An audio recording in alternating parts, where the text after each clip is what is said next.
दया छिपी हुई होती है, जो दुखी जनों के दुख को दूर करने के काम में आती है। संत में बड़ी सरलता होती है, संत में बड़ी सहजता होती है, संत में बड़ी सहिष्णुता होती है, मानवता होती है, करुणा होती है, ममत्व होता है, वात्सल्य होता है, प्रेम भाव भरा होता है। तो एक संत आए और संत ने जब आत्मदेव को रोते हुए देखा तो संत तो वैसे भी दयालु होते, दुखी हो गए और आत्मदेव से पूछते कि भैया तुम रो क्यों रहे हो। आत्मदेव ने बताया कि महाराज जी मेरी कोई संतान नहीं है और मुझे संतान चाहिए। संत जी ने भी सिर पे हाथ रखा और कहा कि अरे आत्मदेव अपनी उम्र तो देख, 50 वर्ष का हो गया है और अब संतान चाह रहा है, अब संतान प्राप्त करके क्या करेगा।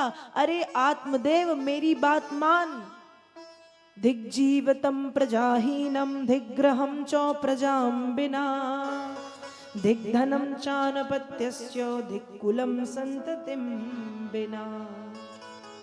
आत्मदेव ने कहा कि महाराज जी दिग्ग्रहम दिग्दीव जीवनम दिग्धनम, ऐसे धन को, ऐसे घर को, ऐसे कुल को, ऐसे जीवन को धिक्कार है जिस जीवन में संतान ना हो। संत जी ने कहा भैया तुमसे ये किसने कहा। कहा मेरी पत्नी सुबह से शाम तक, शाम से सुबह तक दिन में 10-20 बार मुझसे ये कहती है, इसलिए मुझे तो संतान चाहिए। संत जी ने कहा आत्मदेव मुंचा ज्ञानम प्रजारूपम बलिष्ठा कर्मणो गति विवेकम तू क्षमा साध्यो त्यज संसार वासिनाम। संसार की विषय वासनाओं का त्याग करो और संतान रूपी झूठे मोह को छोड़ो। अब संतान प्राप्त करके करोगे क्या। अब तुम्हारी उम्र संतान उत्पन्न करने की नहीं है। अब तो जंगल में जाओ और जितना अधिक हो सके बस हरि नाम संकीर्तन करो, हरि नाम स्मरण करो। छोड़ो इस संतान रूपी झूठे मोह को, छोड़ दो इस संतान रूपी झूठे मोह को। जाओ जंगल में जाओ, हरि नाम स्मरण करो। संत जी ने जब आत्मदेव से ऐसी बातें कही तो आत्मदेव ने कहा महाराज जी मुझे तो बस एक संतान चाहिए। संत जी ने कहा इतना समझाने के बाद भी संतान चाहते हो। कहा मैं नहीं चाहता, मेरी पत्नी चाहती है।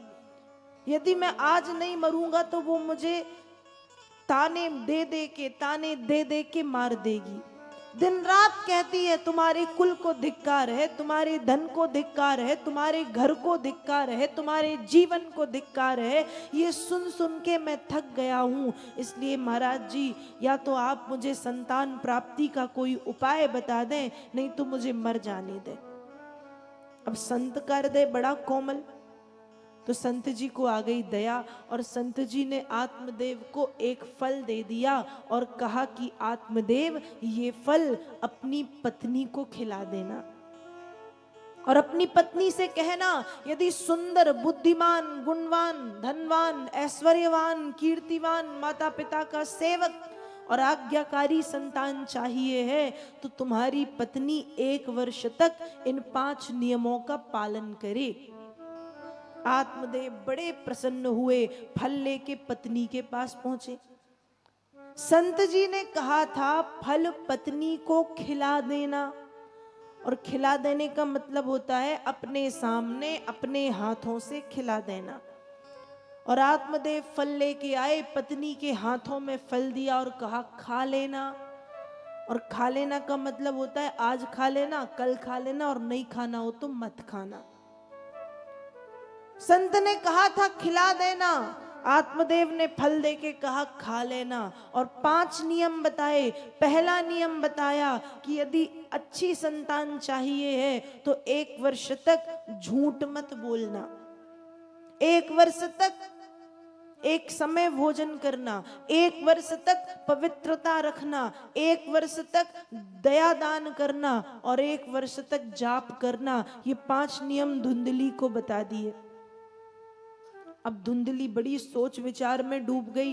अभी तक जो धुंधली दिन रात संतान के लिए लड़ रही थी, अब वो कहती है कि मुझे संतान नहीं चाहिए।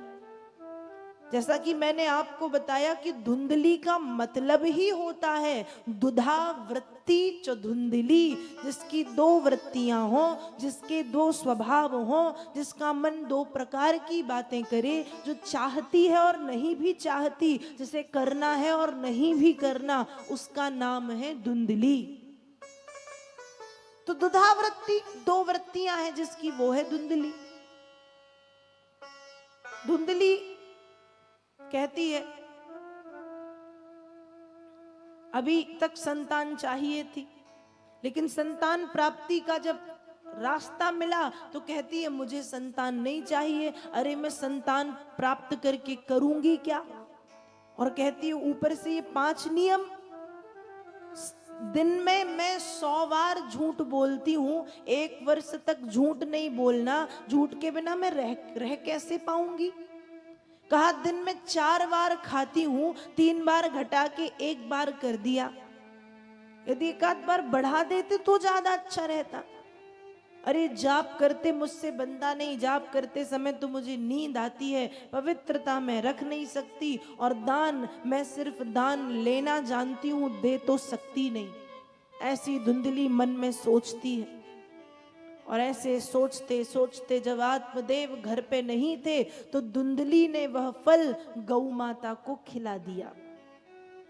और उस समय धुंधली की एक बहन थी जो गर्भवती थी। धुंधली अपनी बहन से बोली कि बहन, जब तुम्हें संतान हो तो तुम अपनी संतान मुझे दे देना।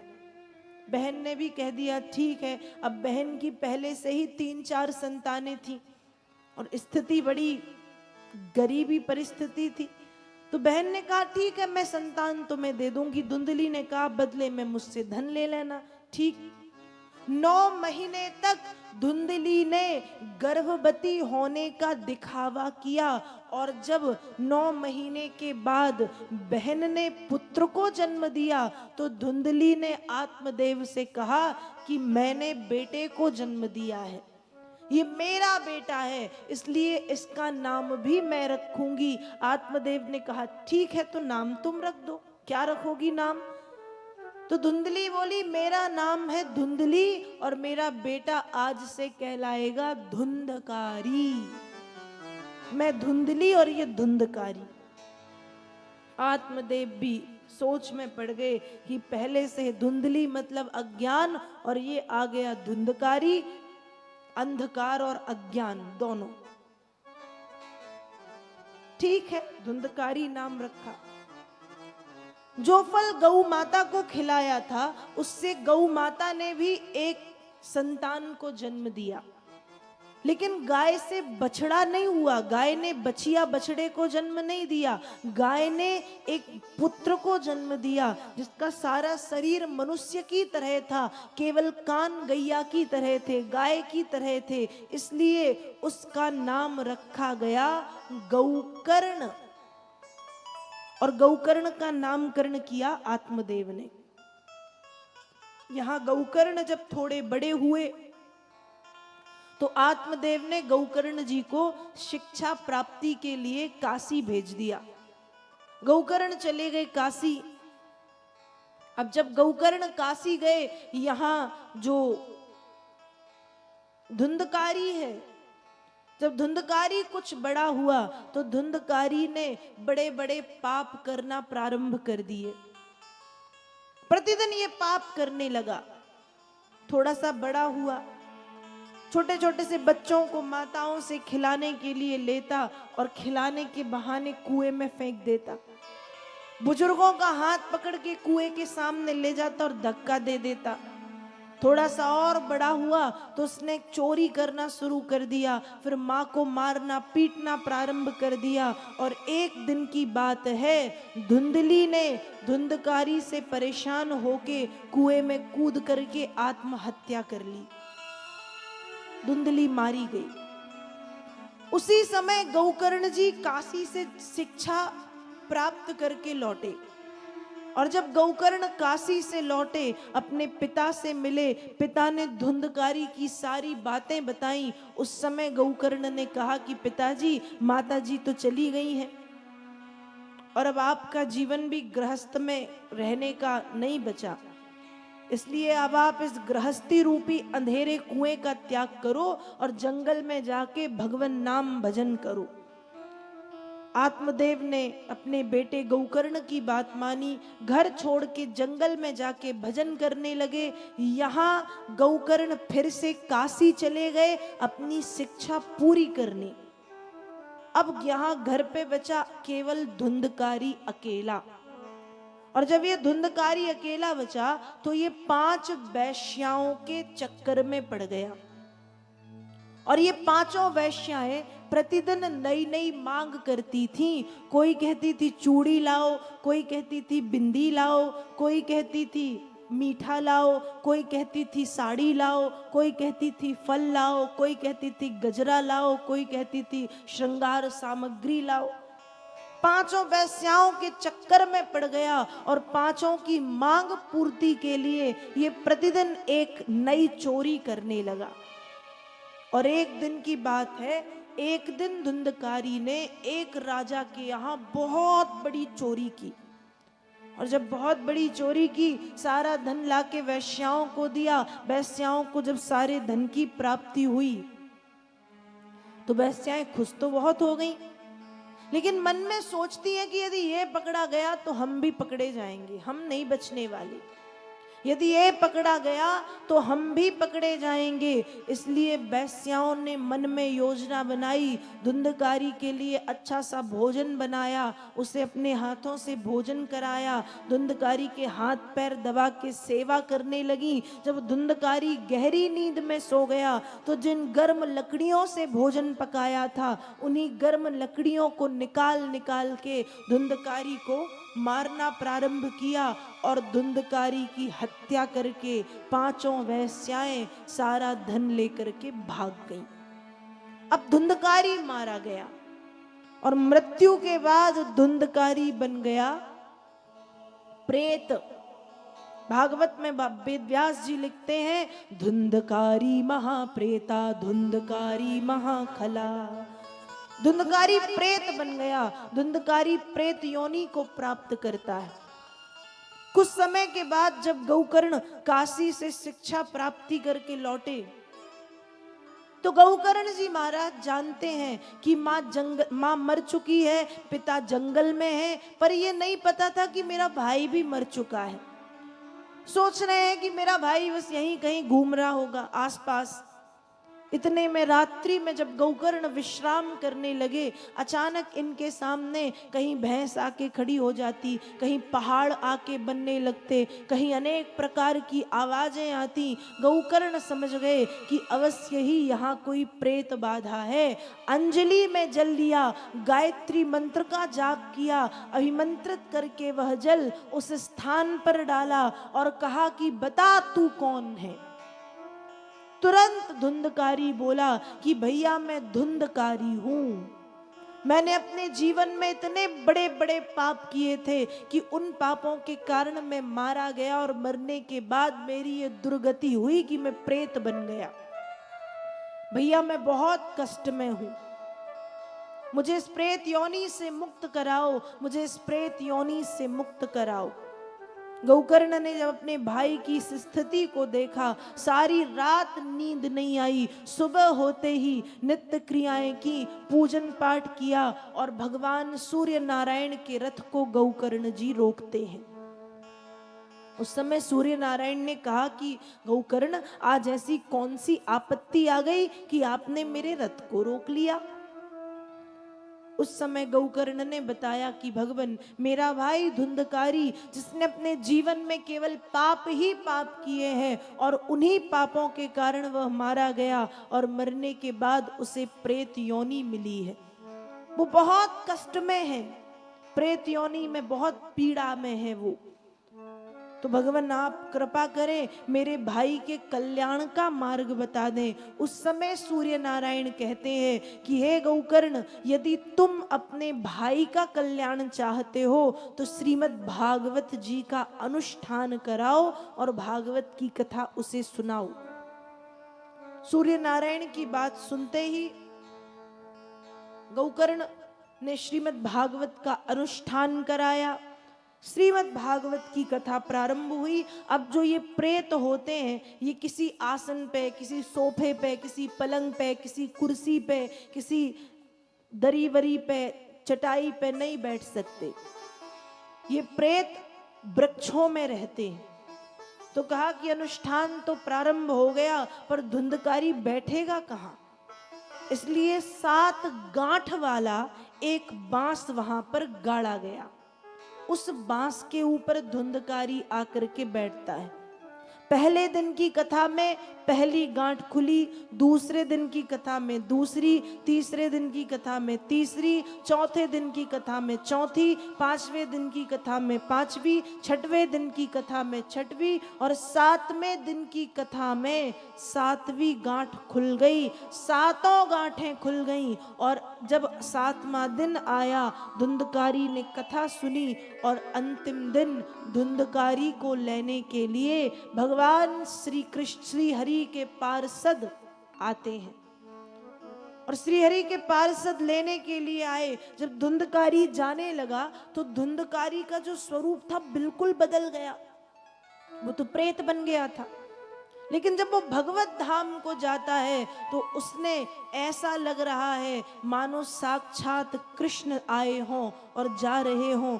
इतना सुंदर स्वरूप धुंधकारी को मिला और धुंधकारी को मुक्ति की प्राप्ति हो गई, मोक्ष मिल गया। जब धुंधकारी जाने लगा तो और लोग जो कथा सुनने बैठे थे, उन लोगों ने कहा कि अरे हमने भी कथा सुनी है, हमें भी मोक्ष जाना है, हम भी स्वर्ग जाएंगे। धुंधकारी बस ने थोड़ी सुनी है जो इसे बस मुक्ति मिल गई, हमने भी सुनी है, हम भी मुक्ति चाहते हैं। उस समय गौकर्ण जी ने सबको समझाया कि आपने कथा तो सुनी है, लेकिन आपका पूरा मन कथा में नहीं था। और धुंधकारी ऐसा था जिसने कथा सुनी, लेकिन उसका मन पूर्ण रूप से कथा की तरफ था। उसका पूरा पूरा ध्यान, उसका पूरा पूरा मन कथा में लगा हुआ था। एक आसन पर बैठ करके 7 दिनों तक बिना कुछ खाए पिए अपने मन बुद्धि आत्मा को एक करके जब उसने भागवत की कथा सुनी, तब उसकी मुक्ति हुई। कहने का भाव यह है कि जब हम भागवत की कथा सुनने के लिए बैठें तो पहली बात व्यक्ति को अपने आसन का पाबंद बन के रहना चाहिए। नियम तो बहुत से हैं भागवत की कथा के सुनने के, लेकिन उन नियमों को अब हम पालन नहीं कर सकते। पर कुछ एक नियम ऐसे हैं जिन नियमों का हम पालन कर सकते हैं। जैसे व्यक्ति आसन का पाबंद बने। आसन बदल सकते, आसन बदलना भी नहीं है, ये ग्रंथ में लिखा है, लेकिन अब वो संभव नहीं है कि हम एक आसन में 3-4 घंटे बैठे रहें। आसन तो बदलना पड़ती है। ठीक है, आसन बदलिए, लेकिन आसन से उठिए मत। उठिए कब? जब कथा पूर्ण हो जाए, जब आरती का समय आए, तब अपनी आसन का त्याग करें। तो कहा धुंधकारी ने एक आसन पर बैठ करके लगातार 7 दिनों तक भागवत की कथा सुनी। और जब लगातार 7 दिनों तक एक आसन पर बैठ के उसने भागवत की कथा सुनी, अपने मन को, अपनी बुद्धि को एकाग्र करके बिना कुछ खाए पिए संयम नियम की साधना और व्रत के साथ उसने भागवत की कथा सुनी है, इसलिए उसका उद्धार हो गया। तो जब हम भागवत की कथा सुनने के लिए बैठे तो आसन का पाबंद बने। भागवत की कथा सुनने बैठे तो भागवत में ही सारा मन लगा हो। आज आप लोग कथा सुनने आते हो, इतने सारे लोग यहाँ कथा सुनने बैठे हैं, लेकिन कोई जरूरी नहीं कि सबका मन केवल कथा में है। अब हमारी माताएं ही जब कथा सुनती हैं, आधा मन तो कथा में है, लेकिन आधा मन घर पे भी होता है। बच्चे क्या कर रहे होंगे, पतिदेव क्या कर रहे होंगे, ये क्या कर रहा होगा, वो क्या कर रहा होगा। मतलब बैठे हो कथा में पर मन है आपके घर में। ऐसे हमारे जब भाई लोग कथा सुनने आते हैं तो बैठते हैं कथा में, शरीर से कथा में रहते हैं, लेकिन मन खेतों में रहता है कि खेत में क्या हो रहा होगा। मन अपने ऑफिस में रहता है, मन अपने घर पे रहता है, मन अपने काम धंधे में रहता है। जब भागवत की कथा आप सुनने बैठे हैं तो 7 दिन दे करके तो देखिए, भागवत की कथा को 7 दिन दे के देखो, और 7 दिन सिर्फ शरीर से मत दो, मन से दो और बुद्धि से दो। 7 दिन दो, भागवत की कथा आपको एक नया जीवन प्रदान करेगी। पर जरूरत है कि आप 7 दिन दीजिए। धुंधकारी ने जब 7 दिनों तक श्रीमद् भागवत की कथा सुनी, धुंधकारी को मोक्ष पद की प्राप्ति हो गई, धुंधकारी को मुक्ति मिल गई। ऐसी है श्रीमद् भागवत की पावन कथा। वेद व्यास जी भागवत में लिखते हैं, पंचोग्र पापास छल छद्मकारिणा क्रूरा पिशाचा इव निर्दयाश्चये परस्वपुष्टा व्यभिचारकारिणा सप्ताह यज्ञेन कलौ पुनन्ति ते। वेद व्यास जी भागवत में लिखते हैं, पंचोग्र पापास, जिसने अपने जीवन में 5 प्रकार के पाप किए हैं। 5 प्रकार के पाप, शास्त्रों में 5 प्रकार के महापापों का वर्णन है। पहला महापाप बताया गया, स्वर्ण की चोरी करना, किसी का स्वर्ण चुराना महापाप है। दूसरा महापाप बताया गया, गुरु के साथ धोखा करना। तीसरा महापाप बताया गया, किसी के घर में आग लगाना। अब यहाँ आग लगाने का मतलब ये नहीं है कि मिट्टी का तेल डाल के, केरोसिन डाल के, डीजल पेट्रोल डाल के माचिस लगा दो, वो आग लगाना नहीं। आग लगाना मतलब किसी के घर परिवार में फूट डालना, कलह उत्पन्न करना, भेदभाव उत्पन्न कर देना, लोगों के मन में भ्रांतियां उत्पन्न कर देना। तो तीसरा महापाप है किसी के घर में आग लगाना। चौथा महापाप बताया गया, आत्महत्या करना। और 5वां महापाप बताया, हिंसा करना। इस प्रकार से 5 प्रकार के महापाप, पंचोग्र पापास छल छद्मकारिणा। तो जिसने अपने जीवन में 5 प्रकार के महापाप किए हैं, छल छद्मकारिणा, जिन्होंने अपने जीवन में छल किया है, लोगों के साथ कपट किया है, कपट से युक्त जिनका व्यवहार है, क्रूरा पिशाचा इव निर्दयाश्चये, जो लोग क्रूर है, पिशाच है, निर्दयी है। परस्वपुष्टा व्यभिचारकारिणा, जो दूसरों के धन को खाने वाले हैं, व्यभिचारी हैं, ऐसे लोगों का उद्धार भी हो जाता है। इतने बड़े बड़े पापियों का उद्धार भी होता है। पर कैसे होता है? तो कहा, सप्ताह यज्ञेन कलौ पुनन्ति ते। यदि इतना पापी व्यक्ति भी, इसने इतने बड़े बड़े पाप किए हैं, महापाप किए हैं, जो क्रूर है, पिशाच है, निर्दयी है, दूसरों का धन खाने वाला है, कामी है, लोलुप है, लालची है, 5 प्रकार के महापाप जिसने कर डाले, ऐसा व्यक्ति भी यदि कलयुग में भगवान श्री कृष्ण की कथा अर्थात सप्ताह ज्ञान यज्ञ श्रीमद् भागवत की कथा को सुनता है, भागवत की कथा को श्रवण करता है, तो सप्ताह यज्ञेन कलौ पुनन्ति ते, उस व्यक्ति का कल्याण हो जाता है। तो धुंधकारी ने जब 7 दिनों तक श्रीमद् भागवत की कथा सुनी, 7वें दिन धुंधकारी का उद्धार हुआ, उससे मोक्ष पद की प्राप्ति हो गई। देखिए, धुंधकारी पापी था, अत्याचारी था, अधर्मी था, दुष्ट था, आताताई था, लेकिन ये धुंधकारी 5 वैश्याओं के चक्कर में पड़ गया। और हमें भी इन 5 वैश्याओं से बचना चाहिए। ये 5 वैश्याएं हमारे शरीर से बाहर नहीं है, ये 5 वैश्याएं हमारे शरीर के भीतर हैं। अब आप कहोगे शरीर के भीतर दिखती तो नहीं, तो ये 5 वेश्याएं हमारे शरीर के भीतर है, मतलब हमारी 5 ज्ञानेंद्रियां और 5 कर्म इंद्रियां, ये हैं वेश्याएं। आंख चाहती है अच्छा देखना, कान चाहते हैं अच्छा सुनना, तारीफ सुनना, नाक चाहती है अच्छी सुगंध लेना, मुख चाहता है अच्छा बोलना, जीभ चाहती है अच्छा अच्छा खाना।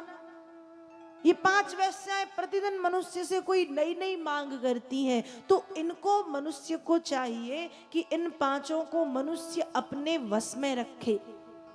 जो गणिका के संग रमे उनकी आगति हो, जो गणिका के संग रमे उनकी आगति हो, इनसे कबहू भूल कर प्रीति न करियो को।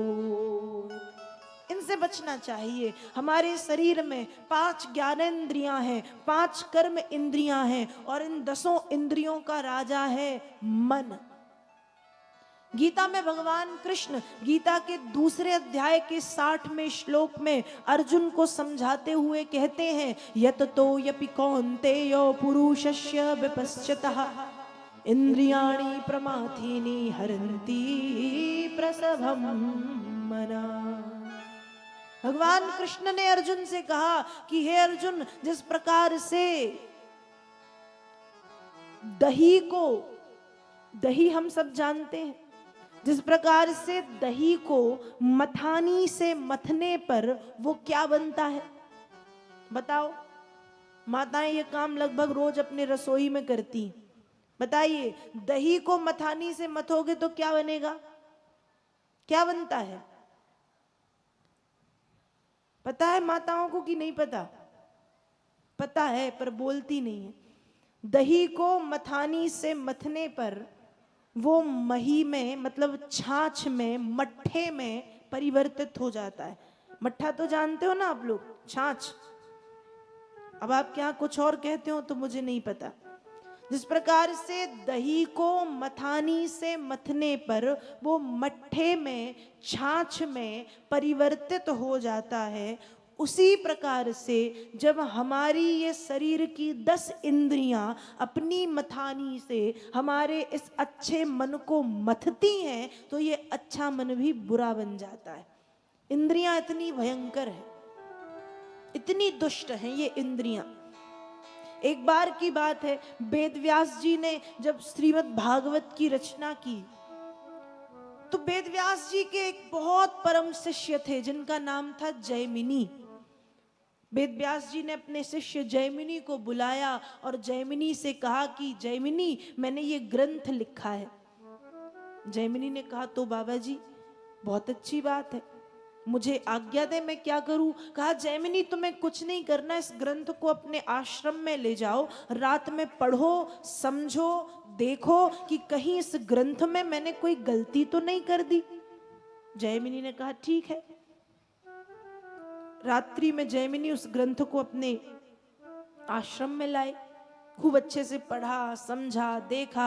अब जैमिनी को सारा ग्रंथ तो बड़ा अच्छा लगा, लेकिन एक श्लोक था, उस श्लोक में जैमिनी ने निशान लगाया। श्लोक क्या? बलवान इंद्रिय ग्रामो विद्वांसमपि कर्षति। श्लोक ये था कि विद्वानों के मन को भी इंद्रियां आकर्षित करती हैं। जैमिनी ने निशान लगाया कि वेद व्यास जी ने ये तो बिल्कुल गलत लिखा है। साधारण पुरुषों के मन को इंद्रियां आकर्षित करती हैं, विद्वानों के मन को इंद्रियां आकर्षित नहीं कर सकती, गलत है। सुबह होते ही जैमिनी वेद व्यास जी के पास पहुंच गए, प्रणाम किया। बाबा जी ने कहा, कहो जैमिनी, ग्रंथ कैसा है? कहा, बाबा जी पूरा ग्रंथ बहुत अच्छा है, पर मुझे एक गलती लगी। कहा, गलती क्या लगी? कि आपने लिखा है विद्वानों के मन को भी इंद्रियां आकर्षित करती हैं, ये बिल्कुल गलत है। वेद व्यास जी ने कहा, नहीं जैमिनी, वो गलत नहीं है, प्रत्यक्ष है, प्रमाणित है, सामने है, हम सब जानते हैं, गलत कैसे होगा? बिल्कुल सही बातें हैं ये। कहा, नहीं नहीं बाबा जी, ये गलत है। वेद व्यास जी ने भी कह दिया, हो सकता है गलत हो, अब मैं काफी वृद्ध हो चुका हूं।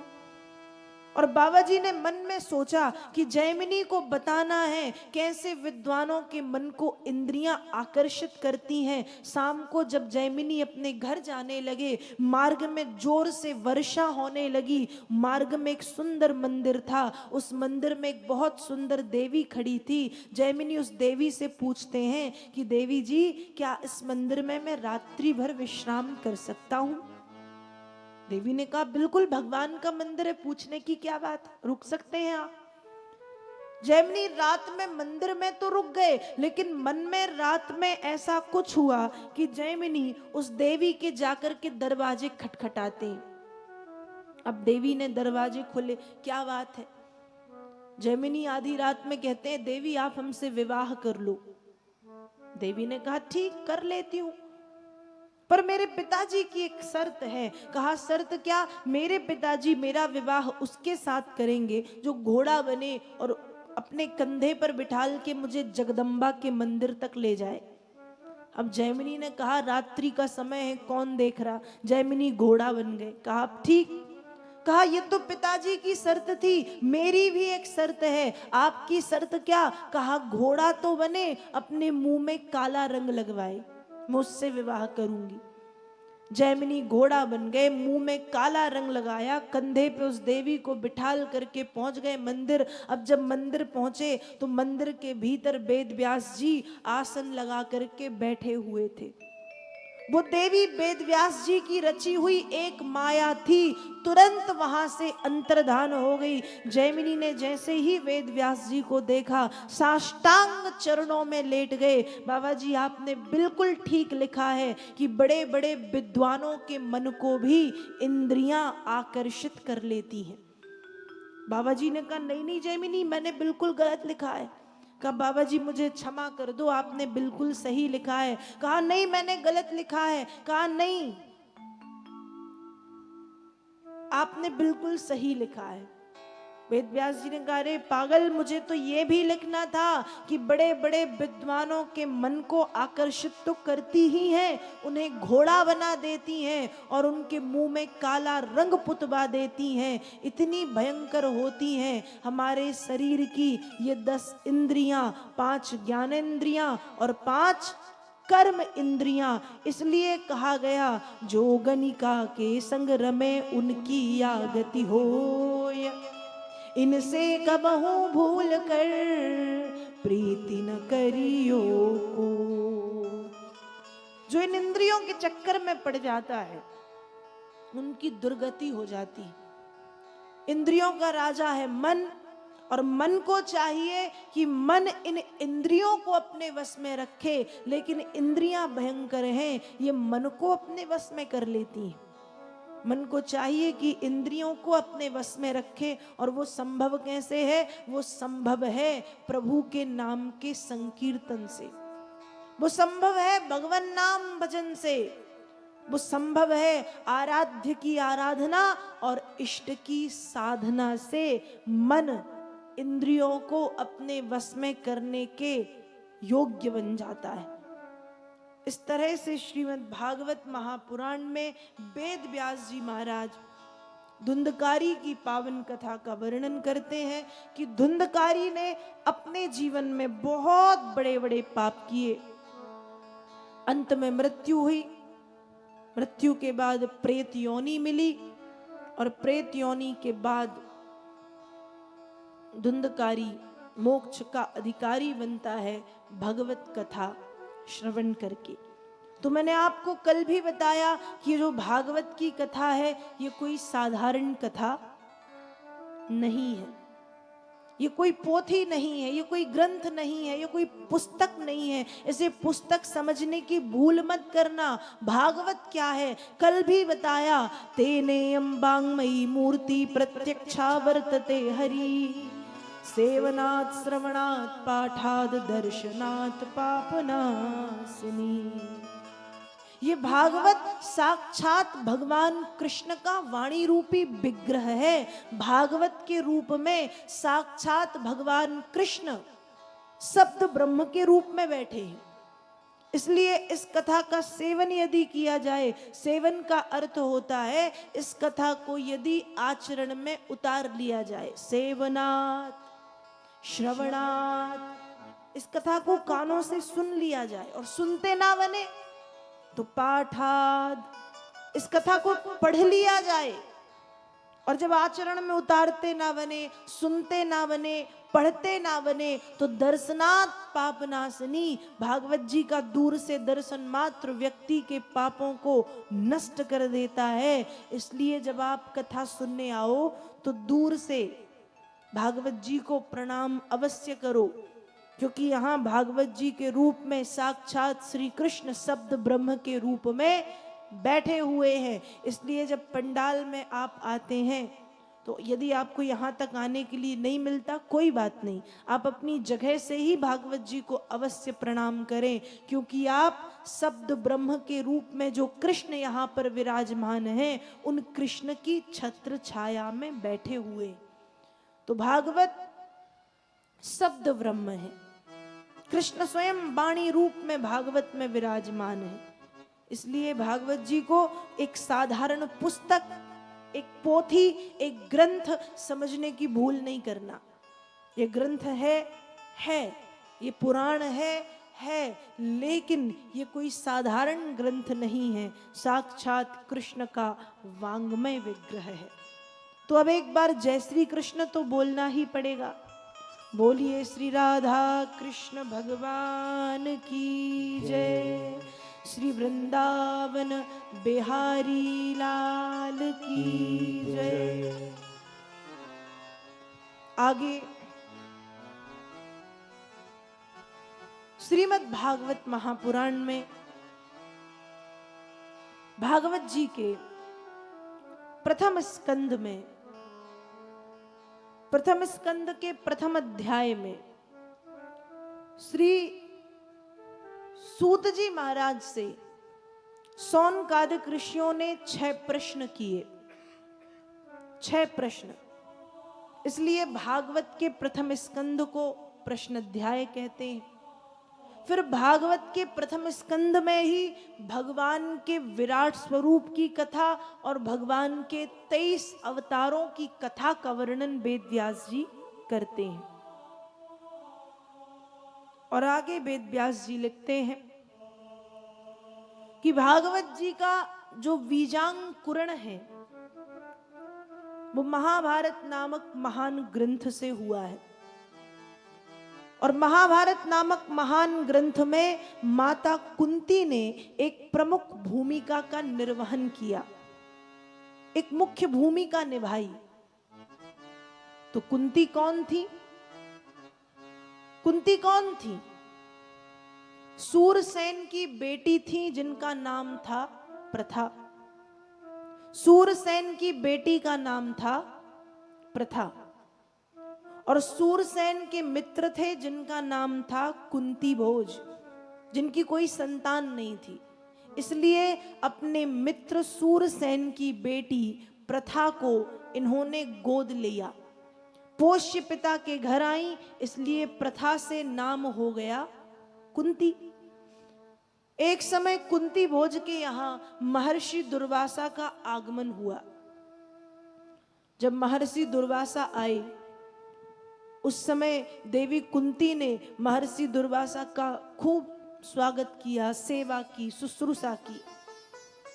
कुंती के द्वारा की गई सेवा से दुर्वासा ऋषि प्रसन्न हुए, और प्रसन्न होकर के दुर्वासा ऋषि ने कुंती को ये आशीर्वाद दिया कि जान गए कि इस कन्या को संतान जन्मने में कष्ट होगा, इसलिए आशीर्वाद दे दिया कि तुम जिस देवता का आवाहन करोगी उस देवता के द्वारा तुम्हें पुत्र की प्राप्ति होगी।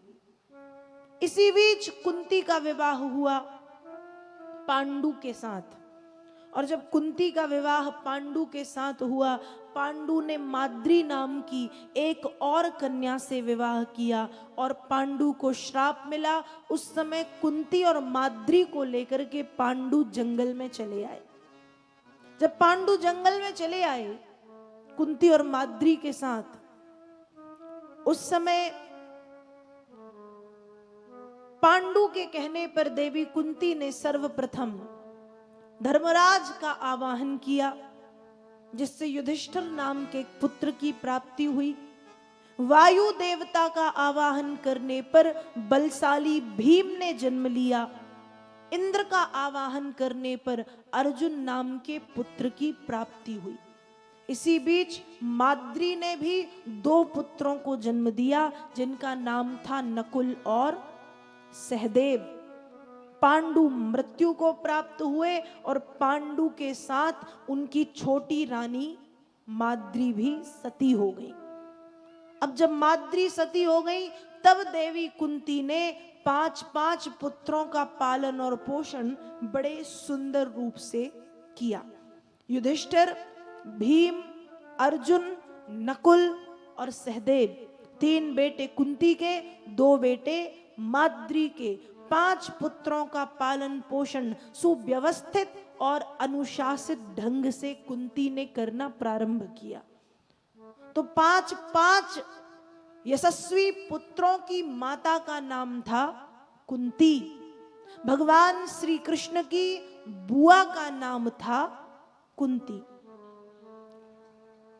जब महाभारत का युद्ध हुआ तो उस युद्ध में देवी कुंती ने एक प्रमुख भूमिका निभाई। यदि मैं आपसे प्रश्न करूं कि महाभारत के युद्ध का कारण क्या था, तो मुझे लगता है कि महाभारत सीरियल टीवी पर सबने देखा है। देखा है या नहीं? देखा है। देखा नहीं तो सुना है, सुना नहीं तो पढ़ा है।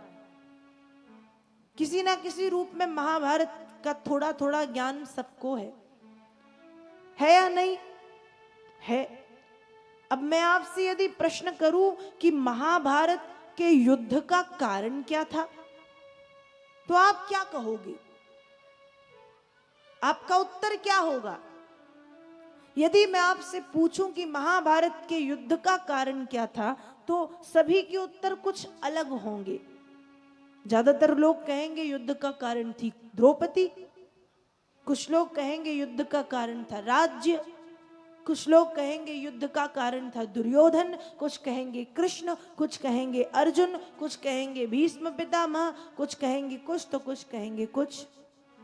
कहीं ना कहीं कारण ये सब थे, लेकिन मूल रूप से महाभारत के युद्ध का कारण कौन? यदि देखा जाए तो महाभारत के युद्ध का कारण ना द्रौपदी थी, ना कुंती थी, ना भीम थे, ना भीष्म थे, ना अर्जुन थे, ना कृष्ण थे, ना दुर्योधन था और ना राज्य था। तो महाभारत के युद्ध का कारण क्या? तो कहा कि महाभारत के युद्ध का कारण था लोभ। लोभ के कारण ही महाभारत का विनाशकारी युद्ध हुआ। देखिए, लोभ इतना भयंकर होता है कि भाई अपने भाई के प्राणों का प्यासा हो जाता है। होता है या नहीं?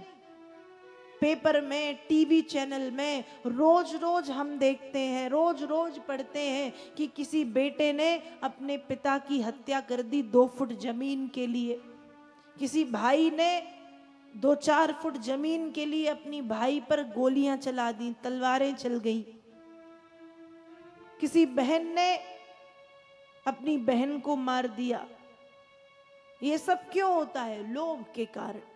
2-4 फुट जमीन के लोभ के कारण भाई भाई के प्राणों का प्यासा बन जाता है। ये लोभ इतना भयंकर है, इसलिए व्यक्ति को इस लोभ से बचना चाहिए। जैसे जंगल में आग लग गई हो, तो जंगल में लगी हुई आग दिन ब दिन बढ़ती जाती है और बढ़ते बढ़ते सारे जंगल को जला डालती है। उसी प्रकार से यदि व्यक्ति के जीवन में कहीं से लोभ रूपी आग लग जाए, तो वो लोभ रूपी आग व्यक्ति के जीवन को जला डालती है।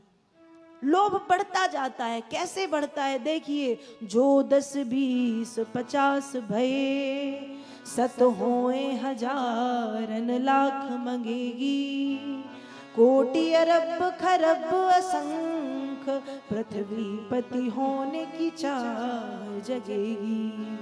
स्वर्ग पताल को राज्य करो, तृष्णा अधिकी अति आग लगेगी। सुंदर एक संतोष बिना नर, तेरी तो भूख कबहू न मिटेगी।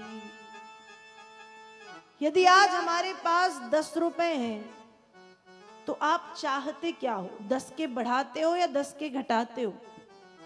क्या चाहते हो? 10 के 50 करना चाहते हो, 10 के 5 करना चाहते हो? बताइए क्या करते हैं हम?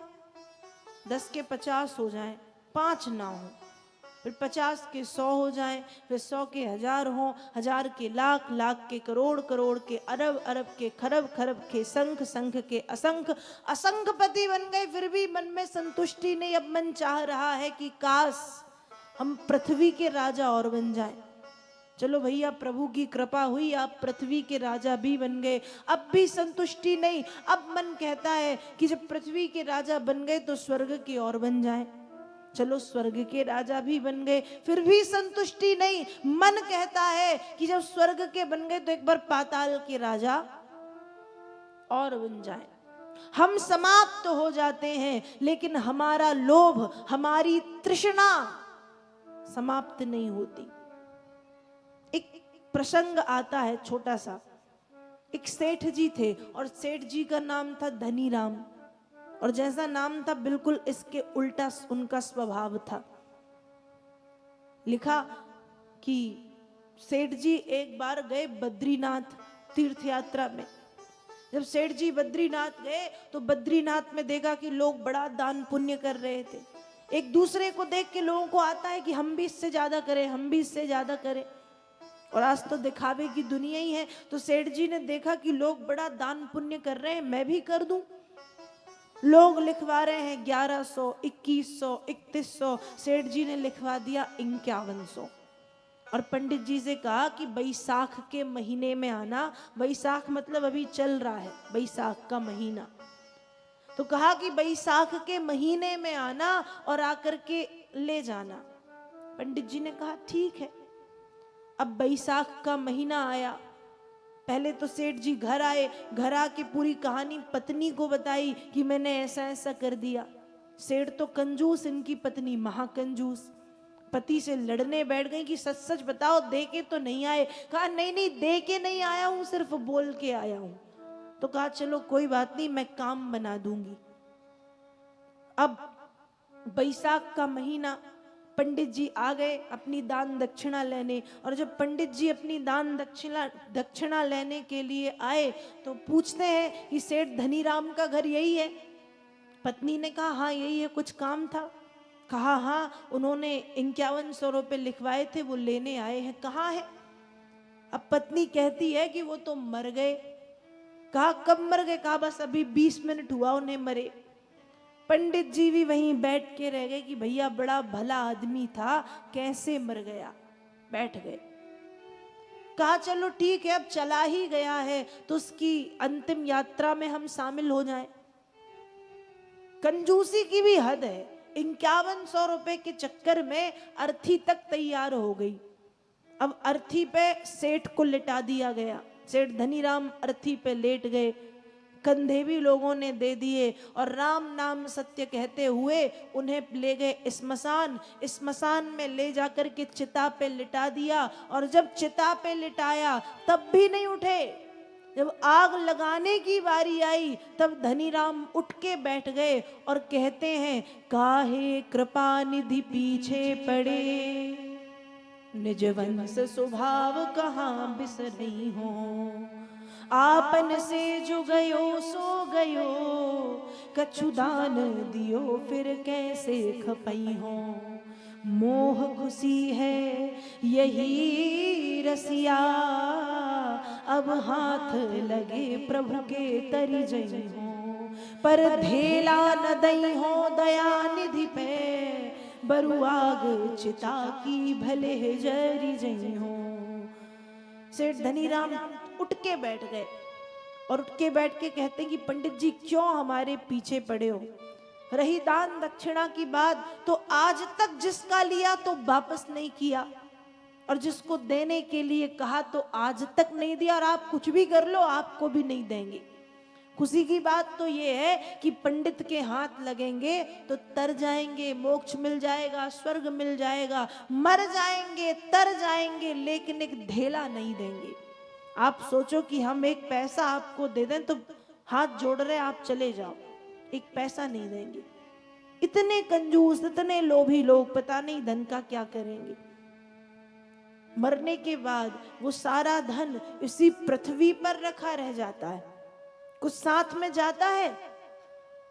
एक श्लोक आता है बड़ा सुंदर, धनानि भूमौ पसवश्च गोष्ठे नारी गृहद्वारि सुता श्मशाने देहश्चितायां परलोक मार्गे धर्मानि गो गच्छति जीव एका। कहा मनुष्य सोचता है कि जब हम मृत्यु को प्राप्त होंगे तो मरने के बाद धन, हमारा जो धन है वो हमारे साथ जाएगा। आपके सामने कितने लोग मर गए, सैकड़ों, हजारों। किसी को किसी का धन ले जाते हुए देखा है? कोई अपना धन, अरे 1 रुपए भी किसी को ले जाते हुए देखा है कि ले गया? ना, धन इसी पृथ्वी पर रखा रह जाता है। अब आप सोच रहे होगे चलो धन नहीं जाता, भूमि, हमारी ये जमीन, ये भूमि, ये प्रॉपर्टी, ये संपत्ति हमारे साथ जाएगी, तो ये भूमि भी हमारे साथ नहीं जाती। धनानि भूमौ पशवश्च गोष्ठे। फिर हमने सोचा कि चलो ठीक है, ना धन गया ना भूमि गई, अब हमारे जो हाथी घोड़े हैं, हमारे जो साधन वाहन है, ये हमारे साथ जाएंगे। तो गाय गौशाला में, घोड़ा घुड़शाला में, और अपने वाहन अपने स्थान पे खड़े रह जाते हैं, साथ में नहीं जाते। ना धन गया, ना भूमि गई, ना वाहन गए। अब आप सोचते हो चलो ठीक है, ये सब नहीं गया, हमारी प्रिय पत्नी, हमारी अर्धांगिनी, जिसके साथ हम 7 फेरे लेते हैं, जो 7 जन्मों तक साथ निभाने का वचन देती है, वो पत्नी हमारे साथ जाएगी। जाती है पत्नी, साथ जाती है? नहीं, नारी गृहद्वारी जाती है, घर के द्वारे तक, दहरी तक, उससे ज्यादा आंगन तक, उससे ज्यादा श्मशान तक जाती है और लौट करके आ जाती। पत्नी भी साथ नहीं जाती। अब आप सोच रहे होगे चलो ठीक है, धन नहीं जाता, भूमि नहीं जाती, वाहन नहीं जाते, पत्नी नहीं जाती, हमारा पुत्र, हमारा बेटा, हमारा लाडला, हमारे आंखों का तारा, हमारे प्राणों का प्यारा हमारे साथ जाएगा। बेटा सबको प्रिय होता है, तो कहा कि हमारा बेटा हमारे साथ जरूर जाएगा। किसी का बेटा किसी के साथ गया। एक बड़ी सुंदर सा भजन है, अपनो सुथ मुख लूघर दई है, पड़ो रहे धन धाम, भजन बिन है चोला बेकाम। सुता श्मशाने, पुत्र जाता है श्मशान तक, लेकिन श्मशान में भी छोड़ के आ जाता है, आग लगा के लौट आता है। अपना ही बेटा आग लगा के वापस आ जाता है, साथ नहीं जाता। धन नहीं जाता, भूमि नहीं जाते, वाहन नहीं जाते, संपत्ति नहीं जाती, पुत्र नहीं जाता, तो क्या जाता है? सुता श्मशाने। पुत्र नहीं जाता तो कहा देहश्चितायाम, हमारा ये शरीर, इस शरीर को हम बहुत सजा के, बहुत संभाल के, बहुत सुंदर बना के, बहुत अच्छे से रखते हैं, ये शरीर साथ में जाएगा। शरीर साथ जाता है? शरीर साथ जाता है? बिल्कुल नहीं जाता। जाता है चिता तक जाता है, चिता में पहुंचते ही जल करके राख बन जाता है और उस राख को गंगा जी में बहा दिया जाता है। तो कहा देहश्चितायाम, देह चिता तक जाता है, परलोक मार्गे धर्मानि गो गच्छति जीव एका। धन नहीं जाता, वाहन नहीं जाते, भूमि नहीं जाती, पुत्र नहीं जाता, पत्नी नहीं जाती, ये शरीर नहीं जाता, तो आखिर इस मनुष्य के साथ क्या जाता है? तो कहा इस मनुष्य के साथ केवल और केवल उसका धर्म जाता है और उसके सुंदर कर्म जाते हैं, बाकी सब इसी पृथ्वी पर रखा रह जाता है, मिट्टी में मिल जाता है। इसलिए यदि ये शरीर मिला है तो इस शरीर का कुछ सदुपयोग कर लो, अच्छे काम में शरीर को लगाओ। सिकंदर का नाम हम सभी जानते हैं। साहित्य की भाषा में सिकंदर का जो मुख्य नाम था अलेक्जेंडर था। अलेक्जेंडर, और हमने भारतीय नाम जो दिया सिकंदर। सिकंदर ने 21 वर्ष की उम्र में पूरी दुनिया को जीता और 23 वर्ष की उम्र में यूनान वापस लौट रहा था। यूनान जब लौट रहा था तो समुद्री मार्ग से लौट रहा था। उस समय रास्ते में उसकी तबीयत खराब हो गई और तबीयत इतनी खराब हुई कि वो समझ गया कि अब मैं बचूंगा नहीं। सोच रहा है कि मैंने जीवन में कितने युद्ध किए, कितने झगड़े किए, कितनी हत्याएं की, कितना क्या किया, लेकिन उसके बाद मैंने जो इतना धन संपत्ति जोड़ रखी है, मेरे साथ जाने वाला क्या है। अंत में सिकंदर अपने लोगों से कहता है कि जब मैं मर जाऊं तो मेरी एक बात मानना। क्या? जब मैं मर जाऊं तो मेरे दोनों हाथ बाहर निकाल देना।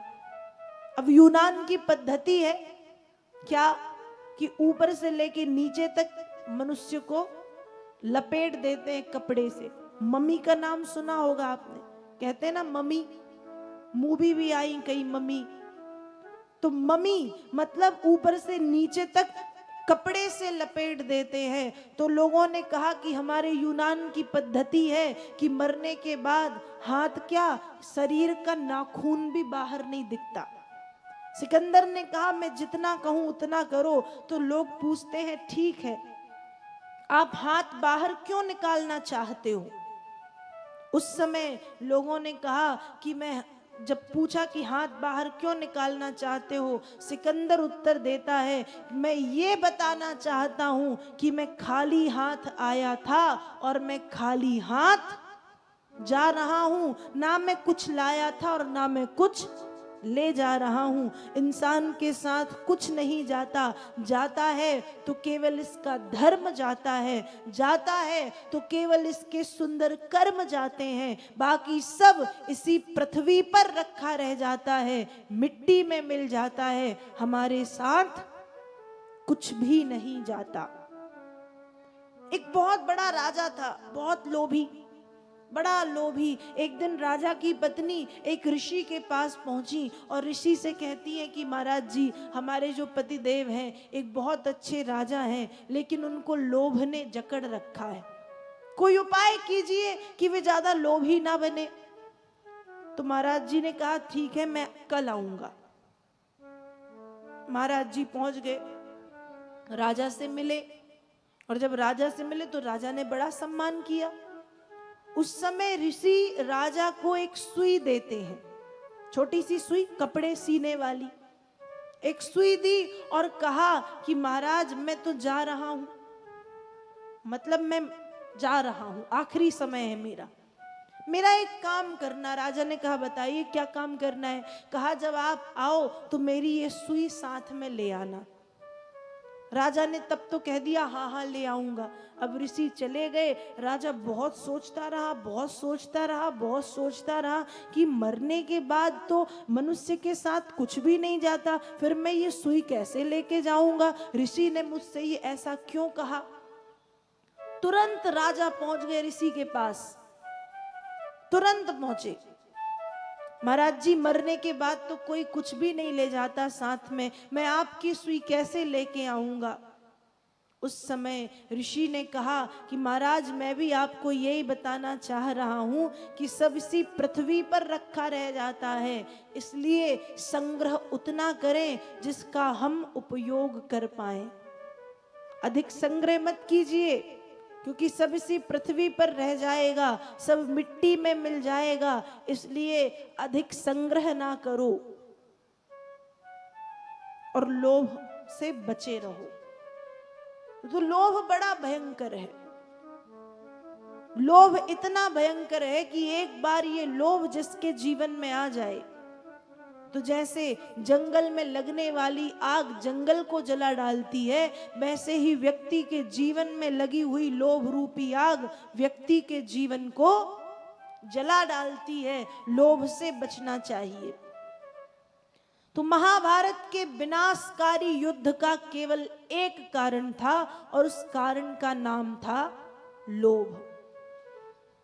भगवान कृष्ण शांति दूत बनकर के पहुंचे और भगवान कृष्ण दुर्योधन से बोले कि हे दुर्योधन, ना सही पांडवों को आधा राज्य, कम से कम 5 गांव दे दो जिससे वे अपनी आजीविका चला सके, अपना पेट भर सके, अपना भरण पोषण कर सके, अपना पालन और पोषण कर सके। 5 गांव दे दो उन्हें। उस समय दुर्योधन कहता है, सूचग्रे नैव दातव्यम विना युद्धेन भारतो। हे कृष्ण, तुम तो 5 गांव की बात करते हो, सूजी की नोक का अग्रभाग, सूजी की नोक का अगला भाग भी मैं पांडवों को बिना युद्ध के नहीं दूंगा। अर्थात पांडवों को युद्ध तो करना ही पड़ेगा, युद्ध तो होगा। और महाभारत का जब विनाशकारी युद्ध प्रारंभ हुआ तो युद्ध हुआ। युद्ध का नियम है, एक पक्ष जीतता है, दूसरा पक्ष हारता है। पांडव जीते, कौरव हारे।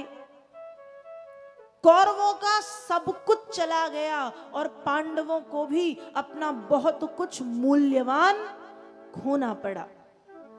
कौरवों में सिर्फ एक बचा है जिसका नाम है दुर्योधन, और दुर्योधन का एक मित्र है जिसका नाम था अश्वत्थामा।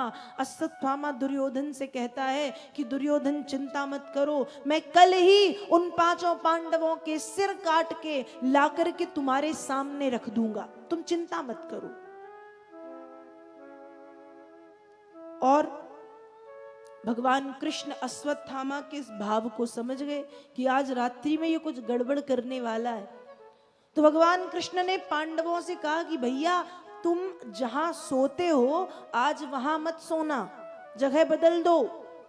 पांडवों ने कृष्ण की बात मान के जगह बदल दी, लेकिन पांडवों के जो 5 पुत्र थे वे अपने पिता के स्थान पर जाकर के सो गए।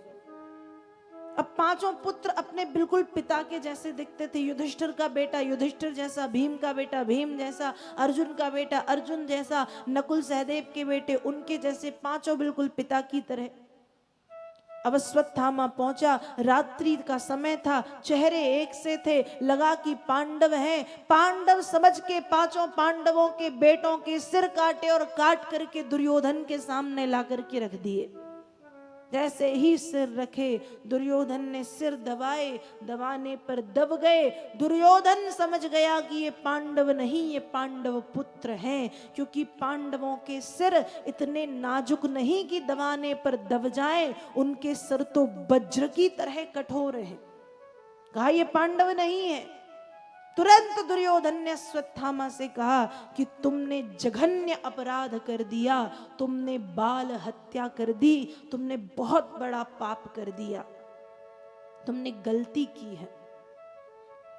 और आज जब देवी द्रौपदी को पता चला कि एक साथ मेरे 5 पुत्र मार दिए गए, द्रौपदी ने रोना, विलाप करना, करुण क्रंदन करना, आंसू बहाना प्रारंभ किया।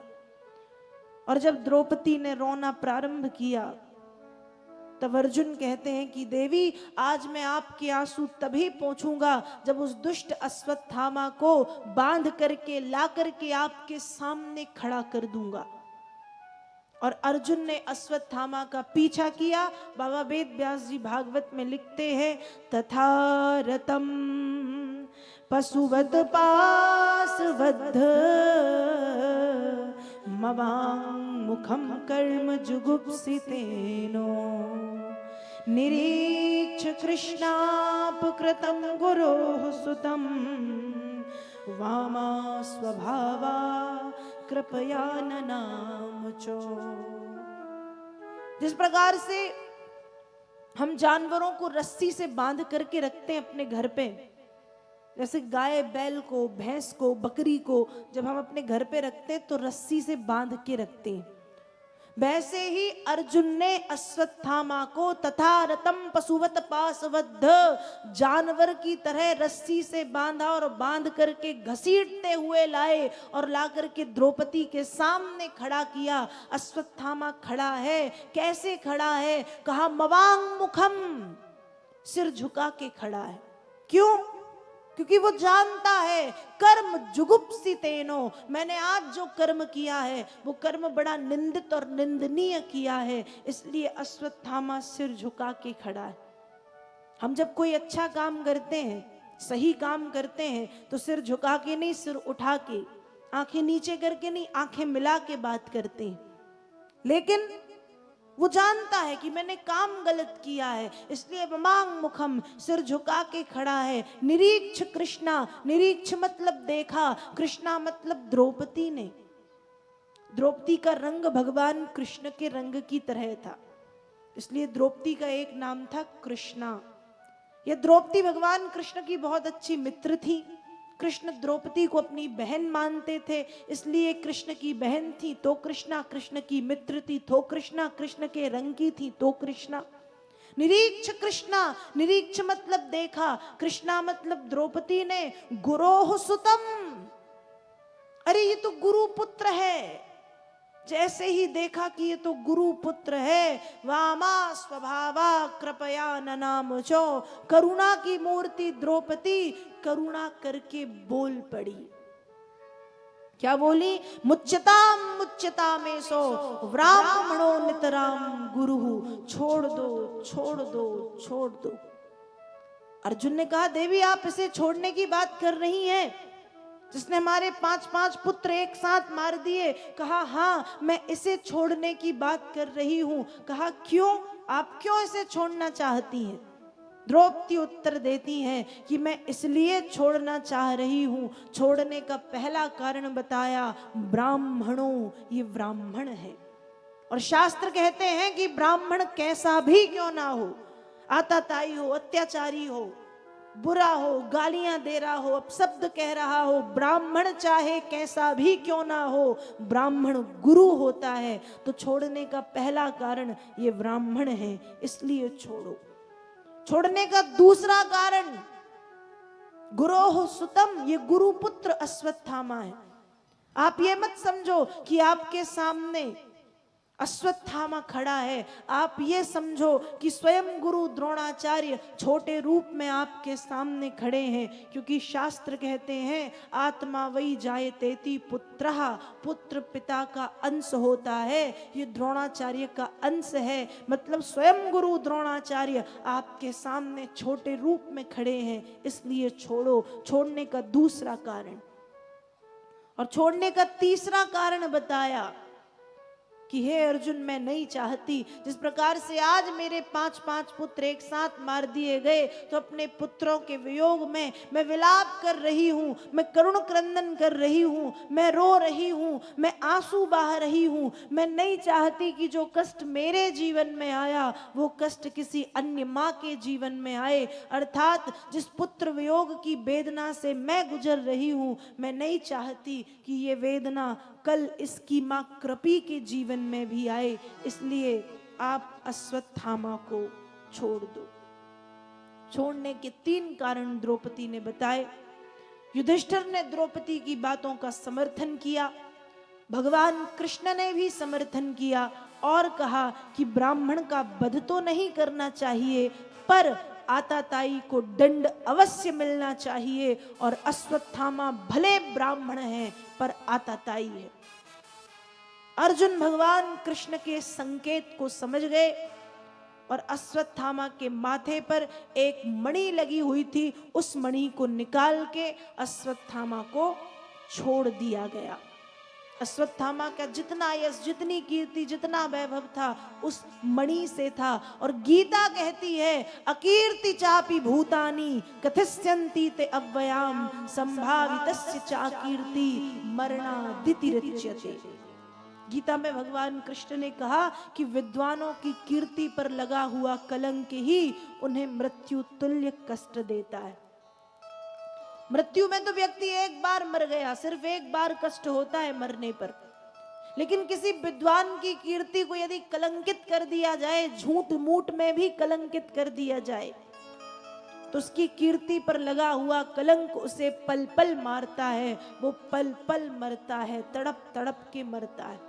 विद्वानों की कीर्ति पर लगा हुआ कलंक ही उन्हें पल पल की मृत्यु देता है। इसकी मणि छीनो, इसे छोड़ दो। अश्वत्थामा की मणि छीनी मतलब उसकी कीर्ति एक प्रकार से समाप्त हुई और अश्वत्थामा को छोड़ दिया गया।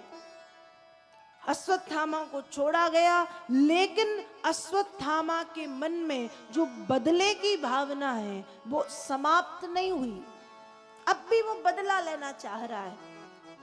किससे? वो बदला लेना चाहता है पांडवों से। और अश्वत्थामा को पता चला कि अर्जुन और सुभद्रा के बेटे थे अभिमन्यु। अभिमन्यु तो चक्रव्यूह भेदन में मारे गए।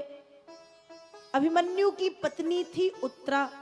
उत्तरा थी गर्भवती और अश्वत्थामा ने उत्तरा के गर्भ में ब्रह्मास्त्र छोड़ा। और जब उत्तरा के गर्भ में ब्रह्मास्त्र का प्रयोग किया, देवी उत्तरा ने अपने तरफ एक भयंकर आग के गोले को जब आते हुए देखा, एक तरफ से पाहि पाहि महायोगिन देव देवत जगतपते देव देवत जगत गुरु कहते हुए उत्तरा भगवान कृष्ण की ओर भागी और दूसरी तरफ से देवी कुंती कृष्ण की प्रार्थना करती हैं। भागवत जी के प्रथम स्कंद के 8वें अध्याय के 18वें श्लोक से प्रथम स्कंद के 8वें अध्याय के 43वें श्लोक तक, मतलब 26 श्लोकों में कुंती ने कृष्ण की स्तुति का गायन किया। और कुंती की प्रत्येक स्तुति यही कहती है कि हे कृष्ण, हमारी पुत्र वधू उत्तरा के गर्भ की और उत्तरा की रक्षा कीजिए। 26 श्लोकों में कुंती ने स्तुति का गायन किया। कुंती की स्तुति सुनकर के भगवान श्री कृष्ण अंगुष्ठ अवतार धारण करके उत्तरा के गर्भ में प्रवेश करते हैं। अश्वत्थामा के द्वारा छोड़े गए ब्रह्मास्त्र को भगवान कृष्ण ने अपने ऊपर ले लिया। और कुछ समय के बाद जब देवी उत्तरा ने एक बेटे को जन्म दिया, जन्म लेते ही उसने चारों तरफ देखना प्रारंभ किया। हमारे घरों में जब बेटा या बेटी का जन्म होता है तो जन्म के समय बच्चे रोते हैं, और रोते नहीं तो उन्हें जानबूझ के रुलाया जाता है कि ये रोए। और जो पैदा होते से ही हम रोना शुरू करते हैं तो जीवन भर रोते रहते हैं और मरते मरते तक रोते हैं। कभी धन के लिए, कभी तन के लिए, कभी मन के लिए, कभी संतान के लिए, कभी पति के लिए, कभी पत्नी के लिए, कभी परिवार के लिए, कभी समाज के लिए, कभी पड़ोस के लिए। जिंदगी बीत जाती है रोते रोते। जन्म से रोए तो मरते मरते तक रोते रहते हैं। लेकिन जब उत्तरा ने बेटे को जन्म दिया, उसने रोना नहीं, उसने चारों तरफ देखना शुरू किया। वो देख क्या रहा है? वो ये देख रहा है कि जिस सांवली सूरत ने, जिस मोहनी मूरत ने माँ के गर्भ में मेरी रक्षा की थी, वो सांवली सूरत, वो मोहनी मूरत, वो अखिल ब्रह्मांड के नायक परम सुंदर कृष्ण कहाँ है? इसलिए उस बालक का एक नाम रखा गया परीक्षित। परी का अर्थ है चारों तरफ, और संस्कृत की ईक्षण धातु से बना ईक्षित, चारों तरफ देखने वाला कहलाता है परीक्षित। नाम पड़ा परीक्षित। एक नाम पड़ा विष्णुरात, विष्णु के द्वारा रक्षित होने के कारण परीक्षित कहलाए विष्णुरात। अब परीक्षित का जन्म हुआ, परीक्षित बड़े हुए। पांडवों का महाप्रयाण, और पांडवों के महाप्रयाण के पश्चात सम्राट कर्मयोगी परीक्षित ने राज्यपाठ संभाला। एक दिन की बात है, अश्वमेध यज्ञ करने के पश्चात सम्राट कर्मयोगी परीक्षित पूर्व वाहिनी मां सरस्वती नदी के तट पर खड़े हुए थे। और परीक्षित देखते हैं कि मां सरस्वती के दूसरे तट पर एक काला पुरुष खड़ा है, जिसका सारा शरीर काला है, जो दिखने में बड़ा भयंकर है, कुरूप है, दिखने में बड़ा बदसूरत है, जो राजाओं की तरह कपड़े पहने हैं, एक गाय को लात मार रहा है और बैल को डंडे से पीट रहा है। जैसे ही परीक्षित ने यह दृश्य देखा, तुरंत परीक्षित के मन में बात आती है परीक्षित मन में विचार करते हैं, यस्य राष्ट्रे प्रजा सर्वास्त्रश्यन्ते साध्य साधुभिः तस्य मत्यस्य नश्यन्ति कीर्तियायु भगोगति।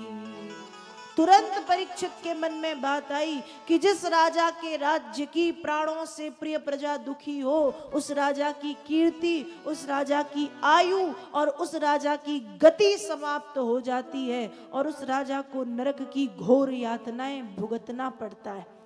और राजा के राज्य की प्रजा के रूप में केवल मनुष्य नहीं, पशु पक्षी और जानवर भी आते हैं। परीक्षित ने देखा ये मेरे राज्य की प्रजा को ऐसे मार रहा है जैसे मेरी प्रजा अनाथ हो, इनका कोई अपना स्वामी ना हो, इनका कोई अपना मालिक ना हो। आखिर ये है कौन?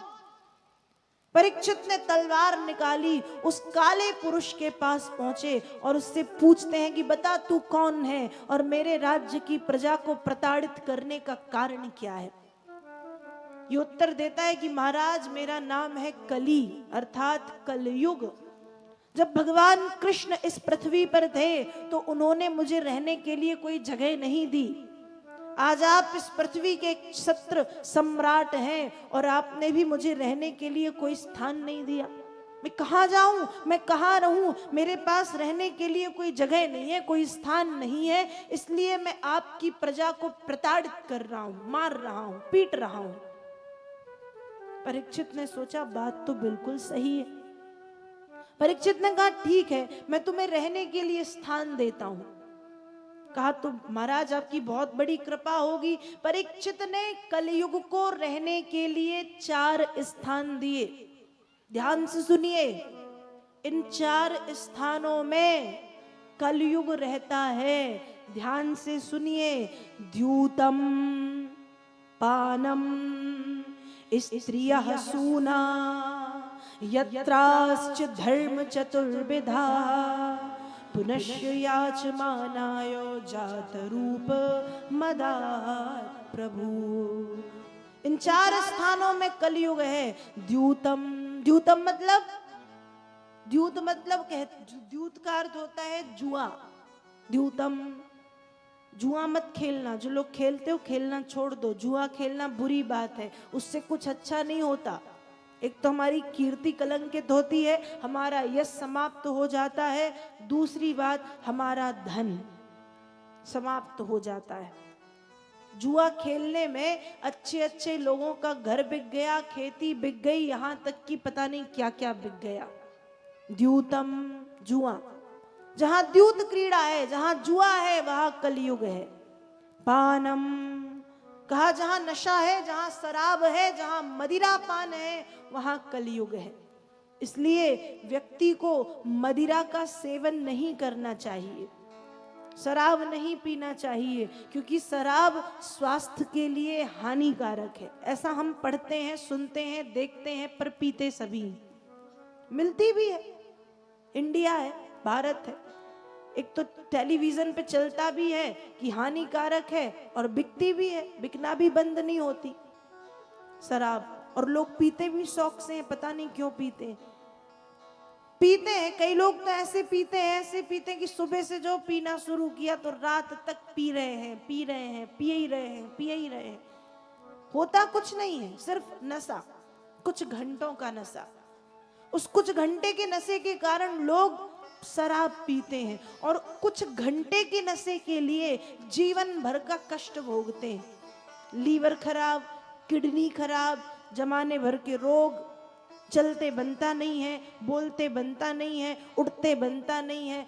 रास्ते पे कहीं भी गिर गए तो पता नहीं कौन सा जानवर कब क्या कर जाए, चेहरे पे, मुंह पे, कौन कब लात मार जाए, कौन कब डंडा मार जाए, समझ में नहीं आता। ऐसी है ये शराब। इसलिए इस नशे को छोड़ो, ये नशा बहुत बुरा है। इससे आपका स्वास्थ्य भी बिगड़ेगा, और स्वास्थ्य तो ठीक है, आपके घर पे भी कलह होता है। शराब जो लोग पीते हैं उनकी पत्नी परेशान, उनके बच्चे परेशान, उनके माता पिता परेशान और वो खुद परेशान, उसके बाद भी लोग शराब पीते हैं। शराब पीने का कोई एकाध अच्छा सा कारण बता दो, एकाध कोई अच्छाई।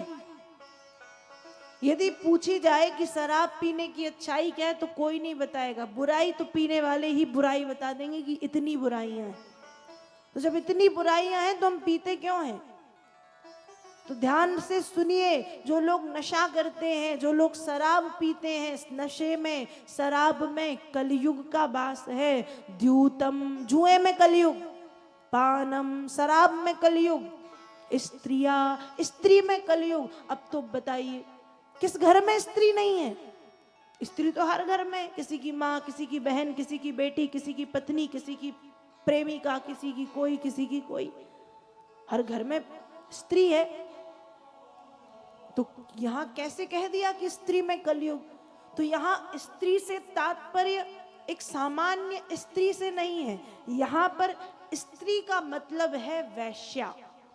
स्त्री मतलब वैश्या, एक गलत आचरण वाली, एक गलत स्वभाव वाली, जैसे कहना चाहिए चरित्रहीन।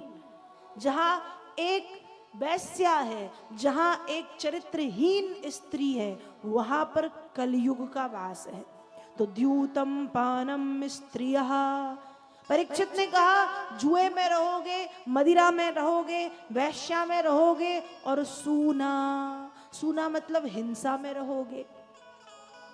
हिंसा करना पाप है। हिंसा कई प्रकार की है, सूक्ष्म हिंसा है, अति सूक्ष्म हिंसा है, और एक हिंसा है जो दिखती है। दिखने वाली हिंसा मतलब किसी को मारना, किसी को काटना, किसी को परेशान करना, ये हिंसा। एक हिंसा है जो दिखती नहीं है। दिखती कौन सी हिंसा नहीं? जो हम मन से करते हैं, जो हम विचारों से करते हैं, जो हम भावों से करते हैं, जो शरीर से नहीं हो रही पर मन से हो रही है, भाव से हो रही है, विचारों से हो रही है। किसी भी प्रकार की हिंसा करना पाप है, और जहां हिंसा है वहां कलयुग है। हिंसा मतलब केवल हत्या नहीं। लोग सोचते हैं कि हत्या करना ही हिंसा है, वो तो बहुत बड़ी हिंसा हो गई हत्या। सूक्ष्म हिंसा मतलब किसी के हृदय को ठेस पहुंचाना भी हिंसा का ही एक प्रकार है। तो किसी के हृदय को हम ठेस भी ना पहुंचाएं, मतलब कायिक, वाचिक और मानसिक रूप से भी हिंसा ना करें। क्योंकि यदि काया से, वाचिक वाणी से, मानसिक मन से भी यदि हिंसा हुई तो वो महापाप है। तो कहा ये 4 स्थान जिसमें कलयुग रहेगा, इन 4 स्थानों में कलयुग रहता है। ध्यान से सुन लो, जुए में कलयुग, शराब में कलयुग, वैश्या में कलयुग और हिंसा में कलयुग। 4 स्थानों में कलयुग। परीक्षित ने कहा आज से तुम इन 4 स्थानों में रहोगे। कलयुग बहुत प्रसन्न हुआ, महाराज बहुत बड़ी कृपा कर दी, इतने अच्छे स्थान दे दिए। पर कलयुग कहता है कि महाराज ये 4 स्थान बड़े अपवित्र हैं, बड़े अशुद्ध हैं, बहुत बुरे हैं, एकाध कोई अच्छा स्थान दे दो, कोई सही स्थान दे दो, कोई ठीक सा स्थान दे दो। और जब उसने फिर से याचना की, फिर से मांग की, परीक्षित ने सोचा बात तो सत्य है, इसलिए कह दिया पुनश्च याचमानायो जात रूप मदात प्रभु। फिर से मांगने पे कहा ठीक है, आज से तुम स्वर्ण में भी रहोगे, आज से तुम सोने में भी रहोगे। कलयुग को स्वर्ण में स्थान दिया। अब बताओ, स्वर्ण तो माताओं को बड़ा प्रिय होता है। माताएं यदि चाहें तो हर साल, अरे हर साल की कौन गए, हर महीने एक सोने का जेवर बनवाती, यदि उनका चले तो। इतना प्रिय होता है माताओं को स्वर्ण। और कह दिया कि सोने में कलयुग। अब कैसे पहने सोना? सोने में कलयुग। पर सोने में किस स्वर्ण में कलयुग? जो स्वर्ण बुरे तरीके से कमाया जाए। बुरे तरीके से मतलब जो स्वर्ण किसी का छीन लिया जाए, किसी का हड़प लिया जाए, किसी से बलात् ले लिया जाए, किसी का चुरा लिया जाए, ऐसे स्वर्ण में कलयुग का वास होता है। स्वर्ण में मुख्य रूप से स्वर्ण की उत्पत्ति बताई गई भगवान कृष्ण से। लेकिन जो स्वर्ण गलत तरीके से कमाया जाता है, ऐसे स्वर्ण में कलयुग का वास वेद व्यास जी ने बताया। तो कहा आज से तुम स्वर्ण में रहोगे।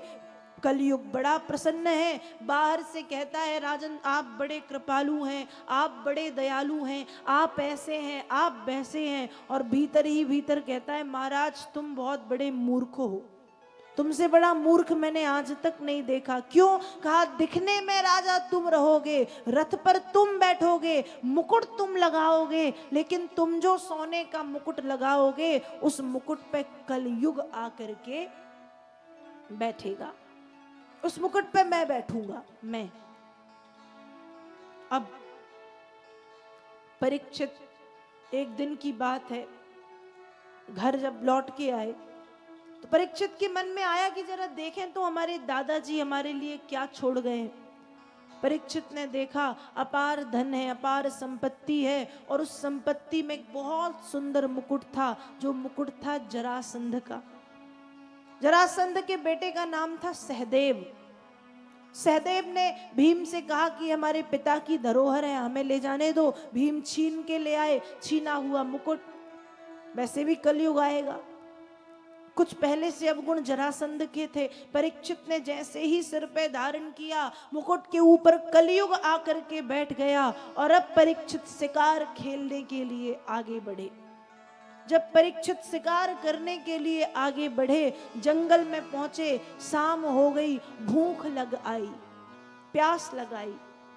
भूख और प्यास के कारण परीक्षित व्याकुल से हो गए। उस समय वहां पर समीक ऋषि का आश्रम था।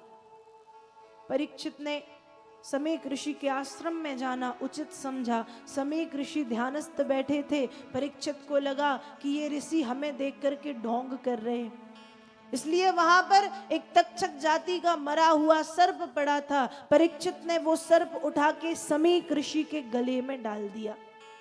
समीक ऋषि के गले में सर्प डाला, परीक्षित चल दिए। यहाँ कुछ समय के बाद समीक ऋषि के बेटे जिनका नाम था श्रृंगी ऋषि का आगमन हुआ। अपने पिता के गले में जब सर्प देखा, तुरंत अंजलि में जल लेके श्राप दे दिया। इति लंघित मर्यादम तक्षका सप्तमे हनि दंक्षयत स्म कुलांघारम चोदितो मे ततद्रुहम्। जिस कुलांघार ने, जिस कुल के लिए अग्नि की तरह काम करने वाले राजा ने मेरे पिताजी के साथ ये दुर्व्यवहार किया, उस कुलांघार को मैं श्राप देता हूं कि आज से 7वें दिन यही तक्षक जाति का नाग आकर के उन्हें डस लेगा और वे मृत्यु को प्राप्त हो जाएंगे। कुछ समय के बाद जब श्रृंगी ऋषि समीक ऋषि ध्यान से उठे, पता चला बेटे ने परीक्षित को श्राप दिया है। तुरंत कुर्मुक नाम के एक शिष्य को बुलाया और कहा कि तुम परीक्षित के पास जाओ और जाकर के उन्हें बताओ कि उन्हें श्राप दे दिया गया है, वे अपने कल्याण का मार्ग ढूंढें। कुर्मुक नाम के शिष्य परीक्षित के भवन में पहुंचे।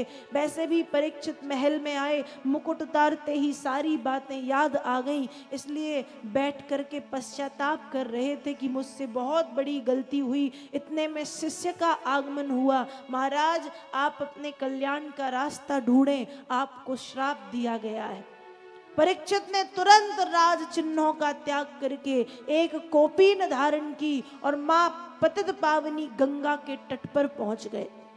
जब परीक्षित गंगा के तट पर पहुंचे, बहुत से लोग हैं, ऋषि मुनि साधु संत योगी महायोगी, पर परीक्षित के मन में किसी के प्रति श्रद्धा नहीं जागी। कोई कह रहा है जाप करो, कोई कह रहा है तप करो, कोई कहता है योग करो, कोई कहता है यज्ञ करो, कोई कहता है अष्टांग योग का सहारा लो। लेकिन उसी समय परम अवधूत, परम हंस, परम संत, परम सुंदर 16 वर्षीय परम तेजस्वी श्री सुखदेव जी महाराज का आगमन हुआ। और सुखदेव जी को देखते ही परीक्षित उनके चरण कमलों में दंडवत लेट गए, प्रणाम किया। सुखदेव जी ने कहा राजन, अभी तो आपको तक्षक जाति के सर्प ने डसा भी नहीं है, अभी आपके पास 7 दिन है। यदि वह तक्षक नाग आपको काट चुका होता उसके काटने के कारण आपका सारा शरीर नीला पड़ गया होता, आपकी आंखें, आपके होंठ, आपके नाखून नीले पड़ गए होते। और उस स्थिति में भी यदि आप मेरे पास आते और कहते कि मेरा कल्याण करो, उस समय भी मैं आपको कृष्ण चरित्र सुना करके आपका कल्याण करता। महाराज चिंता मत करो, आपके पास 7 दिन हैं, सप्ताह यज्ञेन कलौ पुनन्ति ते। इन 7 दिनों में मैं आपको सप्ताह ज्ञान यज्ञ श्रीमद् भागवत की पावन कथा सुनाऊंगा और आपको परम पद की प्राप्ति हो जाएगी। जब परीक्षित ने ये बातें सुनी, कुछ शांति मिली और फिर सुखदेव जी महाराज सम्राट कर्मयोगी परीक्षित को पतित पावनी माँ गंगा के दक्षिण तट पर उत्तर दिशा तरफ मुख करके बिठाल करके श्रीमद् भागवत की पावन कथा श्रवण कराना प्रारंभ करते हैं। यहाँ से भागवत की कथा का मूल रूप से प्रारंभ होता है, जो कथा सुखदेव जी ने परीक्षित को सुनाई। सुखदेव जी महाराज परीक्षित से कहते हैं, राजन, व्यक्ति का आधा जीवन केवल एक विषय में निकल जाता है। अब जरा सोचो कि वो इतना भयंकर विषय कौन सा है कि आधा जीवन व्यक्ति का उसमें निकल जाता है। यदि हमारी उम्र 100 वर्ष है तो 50 साल केवल एक विषय में निकलते हैं। उम्र 80 वर्ष है तो 40 साल केवल एक विषय में निकलते हैं। उम्र यदि 60 वर्ष है तो 30 वर्ष केवल एक विषय में निकलते हैं। और वो विषय क्या? ऐसा कौन सा भयंकर विषय है जिसमें व्यक्ति इतना डूबा रहता और व्यक्ति को पता भी नहीं चलता कि आधा जीवन निकल गया? सुखदेव जी कहते हैं, निद्रया हियते नक्तम व्यवायेन च वावया दिवाचार्थे हया राजन कुटुंब भरणेन वा। व्यक्ति का आधा जीवन केवल एक विषय में निकलता है और वो एक विषय है निद्रा। बताइए निकलता है या नहीं? यदि 24 घंटे हमारे पास होते हैं तो 12 घंटे तो हम सोते हैं, 12 नहीं तो लगभग 10 घंटे की नींद तो सभी लेते हैं। मतलब आधा जीवन हमारा निकल गया नींद में। ठीक है, आधा जीवन बिता दिया हमने सोने में। फिर जो आधा जीवन बचा उसमें हमने क्या किया? कहा दिवाचार थे हया राजन कुटुंब भरणेन वा। आधा समय सोने में निकला। अब जब सुबह हुई तो सुबह होते ही हाय धन हाय धन हाय धन, पैसे के पीछे भागने लगे और पैसे के पीछे भागे कुटुंब भरणेन वा, अपने परिवार का, अपने माता पिता, अपनी पत्नी, अपने बच्चों का पालन पोषण करने में लग गए। तो व्यक्ति का जीवन सिर्फ इसमें निकल जाता है, खाने में, सोने में, कमाने में। व्यक्ति जिस कारण से इस दुनिया में आया वो काम तो कर ही नहीं पाता। हम भूल में हैं, हम सोचते क्या करेंगे, खाएंगे, कमाएंगे, सो जाएंगे, यही जीवन है। जीवन ये नहीं है खाना, सोना या संतान उत्पत्ति करना, ये तो जानवर भी कर लेते हैं। यदि हम खाते हैं तो गाय भी खाती है, कुत्ता भी खाता है, सुअर भी खाता है, कीड़े मकोड़े भी खाते हैं, मच्छर मक्खी चींटे चींटियां भी खाती हैं। हम सोते हैं तो गाय बैल पशु पक्षी सुअर कुत्ता बिल्ली ये भी सोते हैं। हम संतान उत्पत्ति करते हैं तो गाय बैल पशु पक्षी भी बच्चे पैदा करते हैं। हम और उनमें अंतर क्या?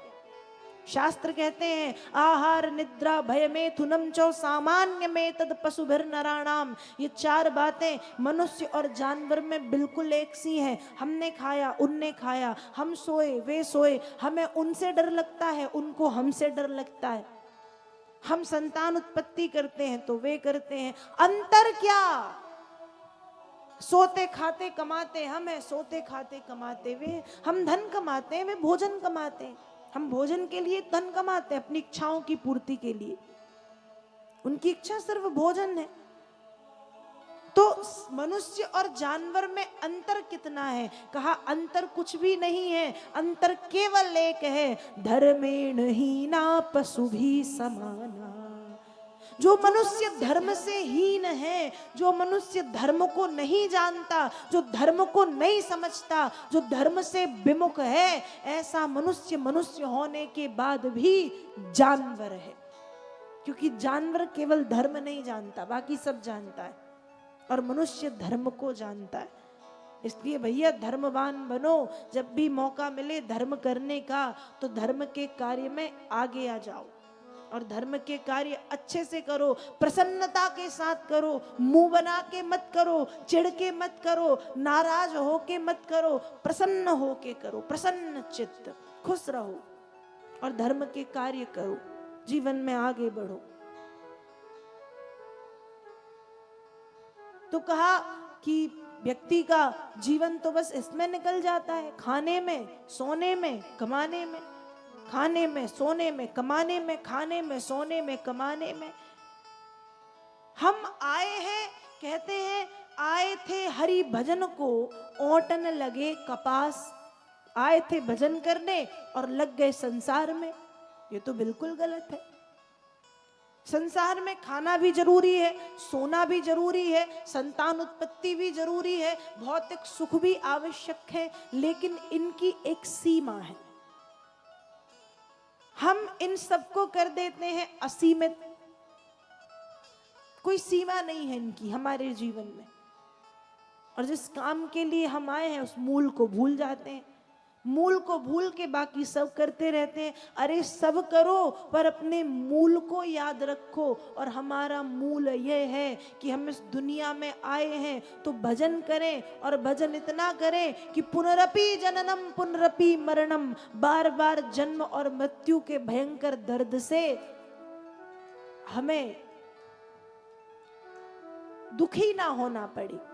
इस जन्म और मृत्यु के दर्द से हम छुटकारा पा जाएं। हमें कुछ ऐसा करना चाहिए। तो सुखदेव जी परीक्षित से कहते हैं कि महाराज व्यक्ति का जो जीवन है वो तो इन्हीं कामों में निकल जाता है, सोना, खाना और कमाना। इसलिए व्यक्ति को चाहिए कि कुछ ऐसा करे, हरिनाम संकीर्तन करे, व्यक्ति भजन करे। आज लोग कहते हैं अरे भजन करने की उम्र तो बुढ़ापा है। पागल है वो लोग जो ये कहते हैं कि भजन करने की उम्र बुढ़ापा है। तो युवावस्था फिर किसकी उम्र है? शराब पीने की, सिगरेट पीने की, गंदी हरकतें करने की, उल्टी सीधी बातें करने की, यहां वहां घूमने की, गलत कार्य करने की उम्र है युवावस्था। युवावस्था उम्र है माता पिता की सेवा की, धर्मवान बनने की। युवा अवस्था उम्र है रामचरितमानस, गीता, श्रीमद् भागवत पढ़ने की और सुनने की, और साथ साथ अपने अध्ययन करने की उम्र है युवावस्था। लोग कहते हैं बुढ़ापे में भजन करना चाहिए। अब बुढ़ापे में सुनाई पड़ता नहीं, कान में मशीन लगा के कथा सुनोगे, कितनी कथा सुन लोगे? कुछ सुनाई पड़ेगा? बुढ़ापे में खाना खाओ तो पचता नहीं है, जाप करने बैठोगे कि बार बार वॉशरूम जाओगे, नींद आती नहीं है, सारी रात जागते हैं, सारे दिन जागते हैं। तो वृद्धावस्था उम्र भजन की नहीं है। वो तो एक, मुझे ऐसा लगता है कि वृद्धावस्था आराम की उम्र है। जितना भजन हो पाया तो किया, नहीं तो लेटे हैं, मन में नाम ले रहे हैं। युवावस्था उम्र है भजन की। इसलिए इस कथा पंडाल में जो माता पिता बैठे हैं, उन माता पिता से मेरा निवेदन है कि अपने बच्चों को ज्यादा अंग्रेज मत बनाओ। उनकी पढ़ाई लिखाई बहुत जरूरी है, मोस्ट इंपॉर्टेंट है, बहुत जरूरी है, बहुत पढ़ाओ, आगे बढ़ाओ खूब, लेकिन उसके साथ साथ उन्हें धर्मवान बनाओ। कभी कभी लगता है कि हमसे अच्छे तो वे मुस्लिम भाई बहन हैं जो भले कुछ करें या ना करें, लेकिन अपने धर्म के प्रति इतने ज्यादा आस्थावान हैं कि खाएं या ना खाएं, लेकिन अपनी 5 या 6 वक्त, जितने वक्त की उनकी नमाज होती है, वो 3 साल का बच्चा भी नमाज पढ़ता है। ट्रेन में हो, बस में हो, रोड पे हो, रास्ते में हो, कहीं हो, यदि समय होगा तो वे नमाज पढ़ने बैठ जाएंगे। हमसे ज्यादा धर्म के प्रति आस्था और निष्ठा तो उनकी है। और हम शर्माते हैं रामायण पढ़ने में, हम शर्माते हैं कथा सुनने में। हम तो अंग्रेज बन गए। हम कथा सुनना नहीं चाहते, हम कीर्तन करना नहीं चाहते, हम कथा में बैठना नहीं चाहते, हम रामायण पढ़ना नहीं चाहते। क्यों? हम पढ़े लिखे हैं। पढ़े लिखे नहीं हो, मूर्ख हो, जो अपने धर्म के प्रति आपकी आस्था गिरती जा रही है। अपने धर्म को सबसे ज्यादा यदि हिंदू धर्म की हानि हुई है तो वो हमने ही की है, किसी और ने नहीं की। हानि करने वाले हम खुद हैं। हमने खुद अपने धर्म के प्रति अपने विश्वास को समाप्त कर दिया। हमने खुद अपने धर्म के प्रति अपनी निष्ठा को, अपनी आस्था को समाप्त कर दिया। और आज हम भाषण बड़े बड़े देते हैं कि अरे हिंदू धर्म तो ऐसा, हिंदू धर्म तो वैसा। किया किसने? हमने खुद। हम खुद यदि अपने बच्चों में ये संस्कार डाले कि वे रामायण का पाठ करें, खुद यदि दो दोहा रामायण पढ़ने लगो तो बच्चे भी पढ़ेंगे, अपने आप संस्कार आएंगे। 24 घंटे में से 23 घंटे आपके बच्चे के कॉलेज जाए, स्कूल जाए, जो करे वो जाने, लेकिन 1 घंटा तो ऐसा दे दो अपने बच्चों को कि रामचरितमानस का पाठ करे। कहोगे रामायण से मिलेगा क्या? रामायण से वो मिलेगा जो कहीं और नहीं मिलेगा। स्कूल और कॉलेज की शिक्षा पेट भरना सिखा देगी। स्कूल और कॉलेज की शिक्षा धन कमाना सिखा देगी, लेकिन जो रामचरितमानस की शिक्षा है वो जीवन जीना सिखाएगी। माता का धर्म, पिता का धर्म, भाई का धर्म, बहन का धर्म, पति का धर्म, पत्नी का धर्म, गुरु का धर्म, राजा का धर्म, शत्रु का धर्म, ये सारे धर्म मानस से सीखने को मिलते हैं। यदि देखा जाए तो दुनिया का सबसे बड़ा विश्वविद्यालय रामचरितमानस है। इसलिए आपकी क्षमता है यदि तो अपने बच्चे को विदेश भेज के पढ़ा दो, लेकिन उसमें एक संस्कार डाल दो कि मानस का पाठ करे। उसमें एक संस्कार डाल दो कि श्रीमद् भगवत गीता कभी मौका मिले तो पढ़ ले, श्रीमद् भागवत सुनने का कभी मौका मिले तो पढ़ ले। अंग्रेज मत बनाओ अपने बच्चों को। हम सनातन धर्मावलंबी हैं। हमारी संस्कृति सनातन संस्कृति है। हमें अपने धर्म को बचाना है, अपने धर्म की रक्षा करना है। और शास्त्र कहते हैं धर्मो रक्षति रक्षिता। जब हम धर्म की रक्षा करेंगे तब ही धर्म हमारी रक्षा करेगा। जब धर्म के प्रति आप निष्ठावान हो जाओगे तो धर्म आपकी रक्षा करेगा। इसलिए जरूरी है कि हम अपने धर्म के प्रति निष्ठावान बने, आस्थावान बने। व्यक्ति का जीवन मिला है तो हम खाएं, सोएं, कमाएं, ये तो चलता रहेगा। जानवर भी ये सब कर लेता है। साथ साथ हम अपने मूल से ना भटकें। हमारा मूल है कुछ हरि भजन करना। तो 24 घंटे में से 1 घंटा ऐसा निकालें जो 1 घंटा हम अपने आत्म कल्याण के लिए निकालें। स्वांता सुखाय तुलसी रघुनाथ गाथा, 1 घंटा। और मानस में बाबा तुलसी तो ये तक कहते हैं कि 1 घड़ी आधी में पुनियाद, और तुलसी चर्चा राम की हरे कोटि अपराध। 1 घंटा, आधा घंटा, उतना भी नहीं तो 15 मिनट, उतना भी नहीं तो 7.5 मिनट तुलसी चर्चा राम की। इतना समय तो दे सकते हैं। 7.5 मिनट कौन नहीं देगा? और जो कहे कि 7.5 मिनट में भी हम बहुत बिजी हैं, समझो उससे बड़ा नकारा कोई नहीं है। कोई काम धाम है नहीं 7.5 मिनट भगवान के भजन में नहीं दे सकता। तो नियम बनाए। भागवत सुनने आते हैं आप, बहुत अच्छी बात है। 3 घंटे कथा पंडाल में बैठते हो, अपना मूल्यवान समय देते हो, पर कथा इस कान से सुन के इस कान से निकालना मत। 7 दिन की कथा में कुछ सीख जाना, एक छोटा सा नियम बना लेना। पूजा पाठ करते हो, अच्छी बात है। एक नियम बनाना, 5 मिनट, 10 मिनट, 15 मिनट बैठ करके केवल भजन करना है। एक आसन पे बैठ के भजन करना। और भजन क्या? सीताराम सीताराम सीताराम सीताराम सीताराम सीताराम, राधे कृष्ण राधे कृष्ण राधे कृष्ण। मैंने आपको कहा था यदि एक नियम ये जीवन में आ गया तो भागवत की व्यास आसन पर बैठ करके मैं कहती हूं, यदि 3 महीने लगातार इस नियम का पालन कर लिया तो आपका जीवन बदल जाएगा। आपके गृहस्थ जीवन की दशा और हालत सुधर जाएगी। ये नियम जीवन में लागू करके देखिए। आधे घंटा, 15 मिनट, 10 मिनट एक आसन पे बैठ के हरि भजन करो। सीताराम सीताराम सीताराम सीताराम सीताराम सीताराम, हरे कृष्ण राधे कृष्ण, जो आपकी स्वेच्छा हो भजन करो। क्योंकि मनुष्य का सारा जीवन तो निकल जाता है सोने खाने और कमाने में। सुखदेव जी महाराज परीक्षित से कहते हैं, राजन निद्रया हीयते नक्तम व्यवायेन च भावया दिवाचार्थे हया राजन कुटुंब भरणे नवा। राजन, व्यक्ति का आधा जीवन निद्रा में, नींद में निकल जाता है, आधा जीवन पेट भरने में और कमाने में निकल जाता है।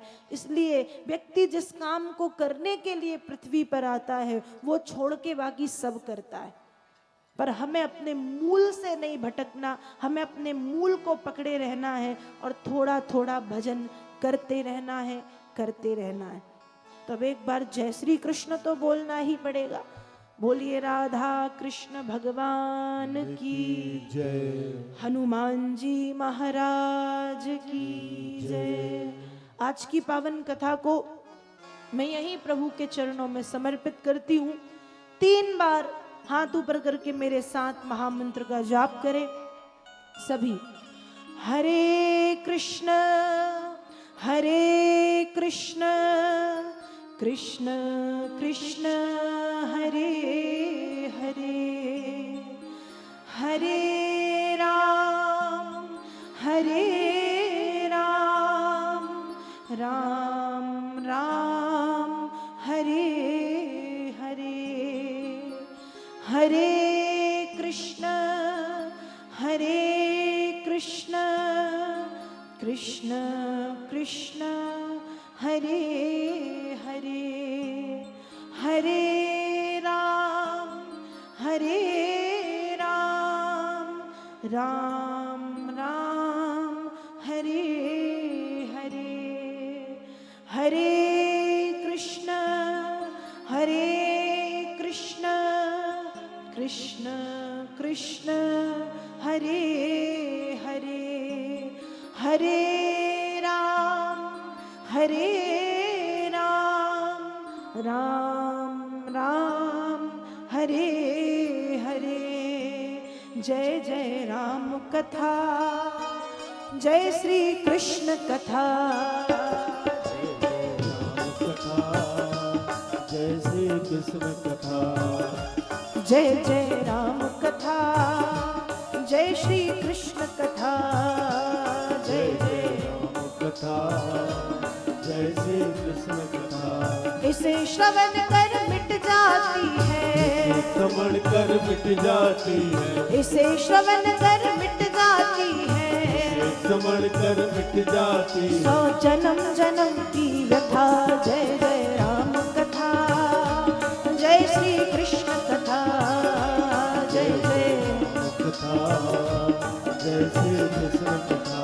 महामोह महिषेश विशाला, राम कथा कालिका कराला, महामोह महिषेश विशाला, राम कथा कालिका कराला। राम कथा सस किरण समाना, संत चकोर करहि जहि गाना, राम कथा सस किरण समाना, संत चकोर करहि जहि गाना। इसे श्रवण कर मिट जाती है, श्रवण कर मिट जाती है, इसे श्रवण कर मिट जाती है, श्रवण कर मिट जाती है। 100 जन्म जन्म की कथा।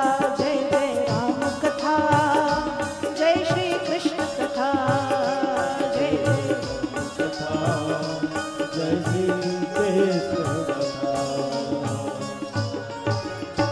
आप सभी से निवेदन है, कथा का समय 4 बजे से शाम के 7 बजे तक रखा गया है। तो आप सभी से निवेदन कि 4 बजे के पहले ही कथा पंडाल में उपस्थित हों, जिससे 4 बजे से लेकर 7 बजे तक हम भगवत चर्चा का लाभ ले पाएं। और आप सभी से निवेदन, भागवत जी की आरती के लिए अपने स्थान पर खड़े हो जाएं। कथा के मुख्य जजमान भागवत जी की आरती के लिए मंच पर पधारे। जय श्री राधे। बड़ी प्रसन्नता की बात है, हमारे इस भागवत में जो गणमान्य व्यक्ति आए उनसे अनुरोध है कि देवी जी से आकर के आशीर्वाद लें, या आज ये मैं बोलूँगा कि आप सब भी आरती में सम्मिलित हुए। श्री भागीरथ चंद्रा बड़े गोटिया जयपुर, श्री टेकचंद चंद्रा जिला पंचायत सदस्य, श्री आरपी चंद्रा आसा, श्री सीताराम चंद्रा तुषार, श्री अशोक अग्रवाल जी जयपुर, श्री सुरेश अग्रवाल जी जयपुर, श्री देवलाल चंद्रा बंसुला, श्री तोसराम साहू, श्री पी.आर. चंद्रा जी जयपुर, खम्भन साहू जी काशीगढ़, दिनेश चंद्रा बोसरा, हंसराम चंद्रा चोरभट्टी टी.आर. देवांगन, श्री बी साहू रामचंद्र जयपुर एवं श्री राजेंद्र चंद्रा सरपंच भोटीदी। आप सबसे अनुरोध कि आप देवी जी से आशीर्वाद लें। श्री भागवत भगवान की है आरती, पापियों को पाप से है तारती।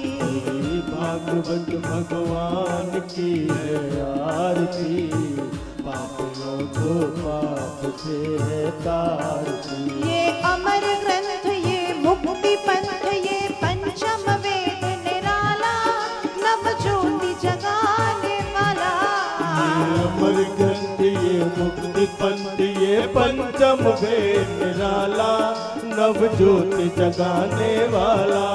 हरि नाम यही, हरि धाम यही, हरि नाम यही, हरि नाम यही। प्रभु महिमा की है आरती, पापियों को पाप से है तारती। श्री भागवत भगवान की है आरती, पापियों को पाप से है तारती। ये शांति गीत पावन पुनीत, पापों को मिटाने वाला, हर दर्श कराने वाला। ये शांति गीत पावन पुनीत, पापों को मिटाने वाला, हरि दर्श कराने वाला। श्री राम यही, घनश्याम यही, श्री राम यही, घनश्याम यही। श्री मधुसूदन की आरती, पापियों को पाप से है तारती। श्री भागवत भगवान की है आरती, पापियों को पाप से है तारती। ये मधुर बोल जगबंद खोल, सतमार्ग बताने वाला, बिगड़ी को बनाने वाला। ये मधुर बोल जगबंद खोल, सतमार्ग बताने वाला, बिगड़ी को बनाने वाला। ये सुख करनी, ये दुख हरणी, ये सुख करनी, ये दुख हरनी। जग के मंगल की आरती, पापियों को पाप से है तारती। श्री भागवत भगवान की है आरती, पापियों को पाप से है तारती। कर्पूर गौरम करुणावतारम, संसार सारम भुजगेन्द्रहारम, सदा वसन्तं हृदयारविन्दे, भवं भवानी सहितं नमामि। कुन्दारमाला कुन्दारकाय, कपालमाला कृष्णकराय, दिव्याम्बराय च दिगम्बराय, नमः शिवाय नमः शिवाय। त्वमेव माता पिता त्वमेव, त्वमेव बन्धु सखा त्वमेव, त्वमेव विद्या द्रविणं त्वमेव,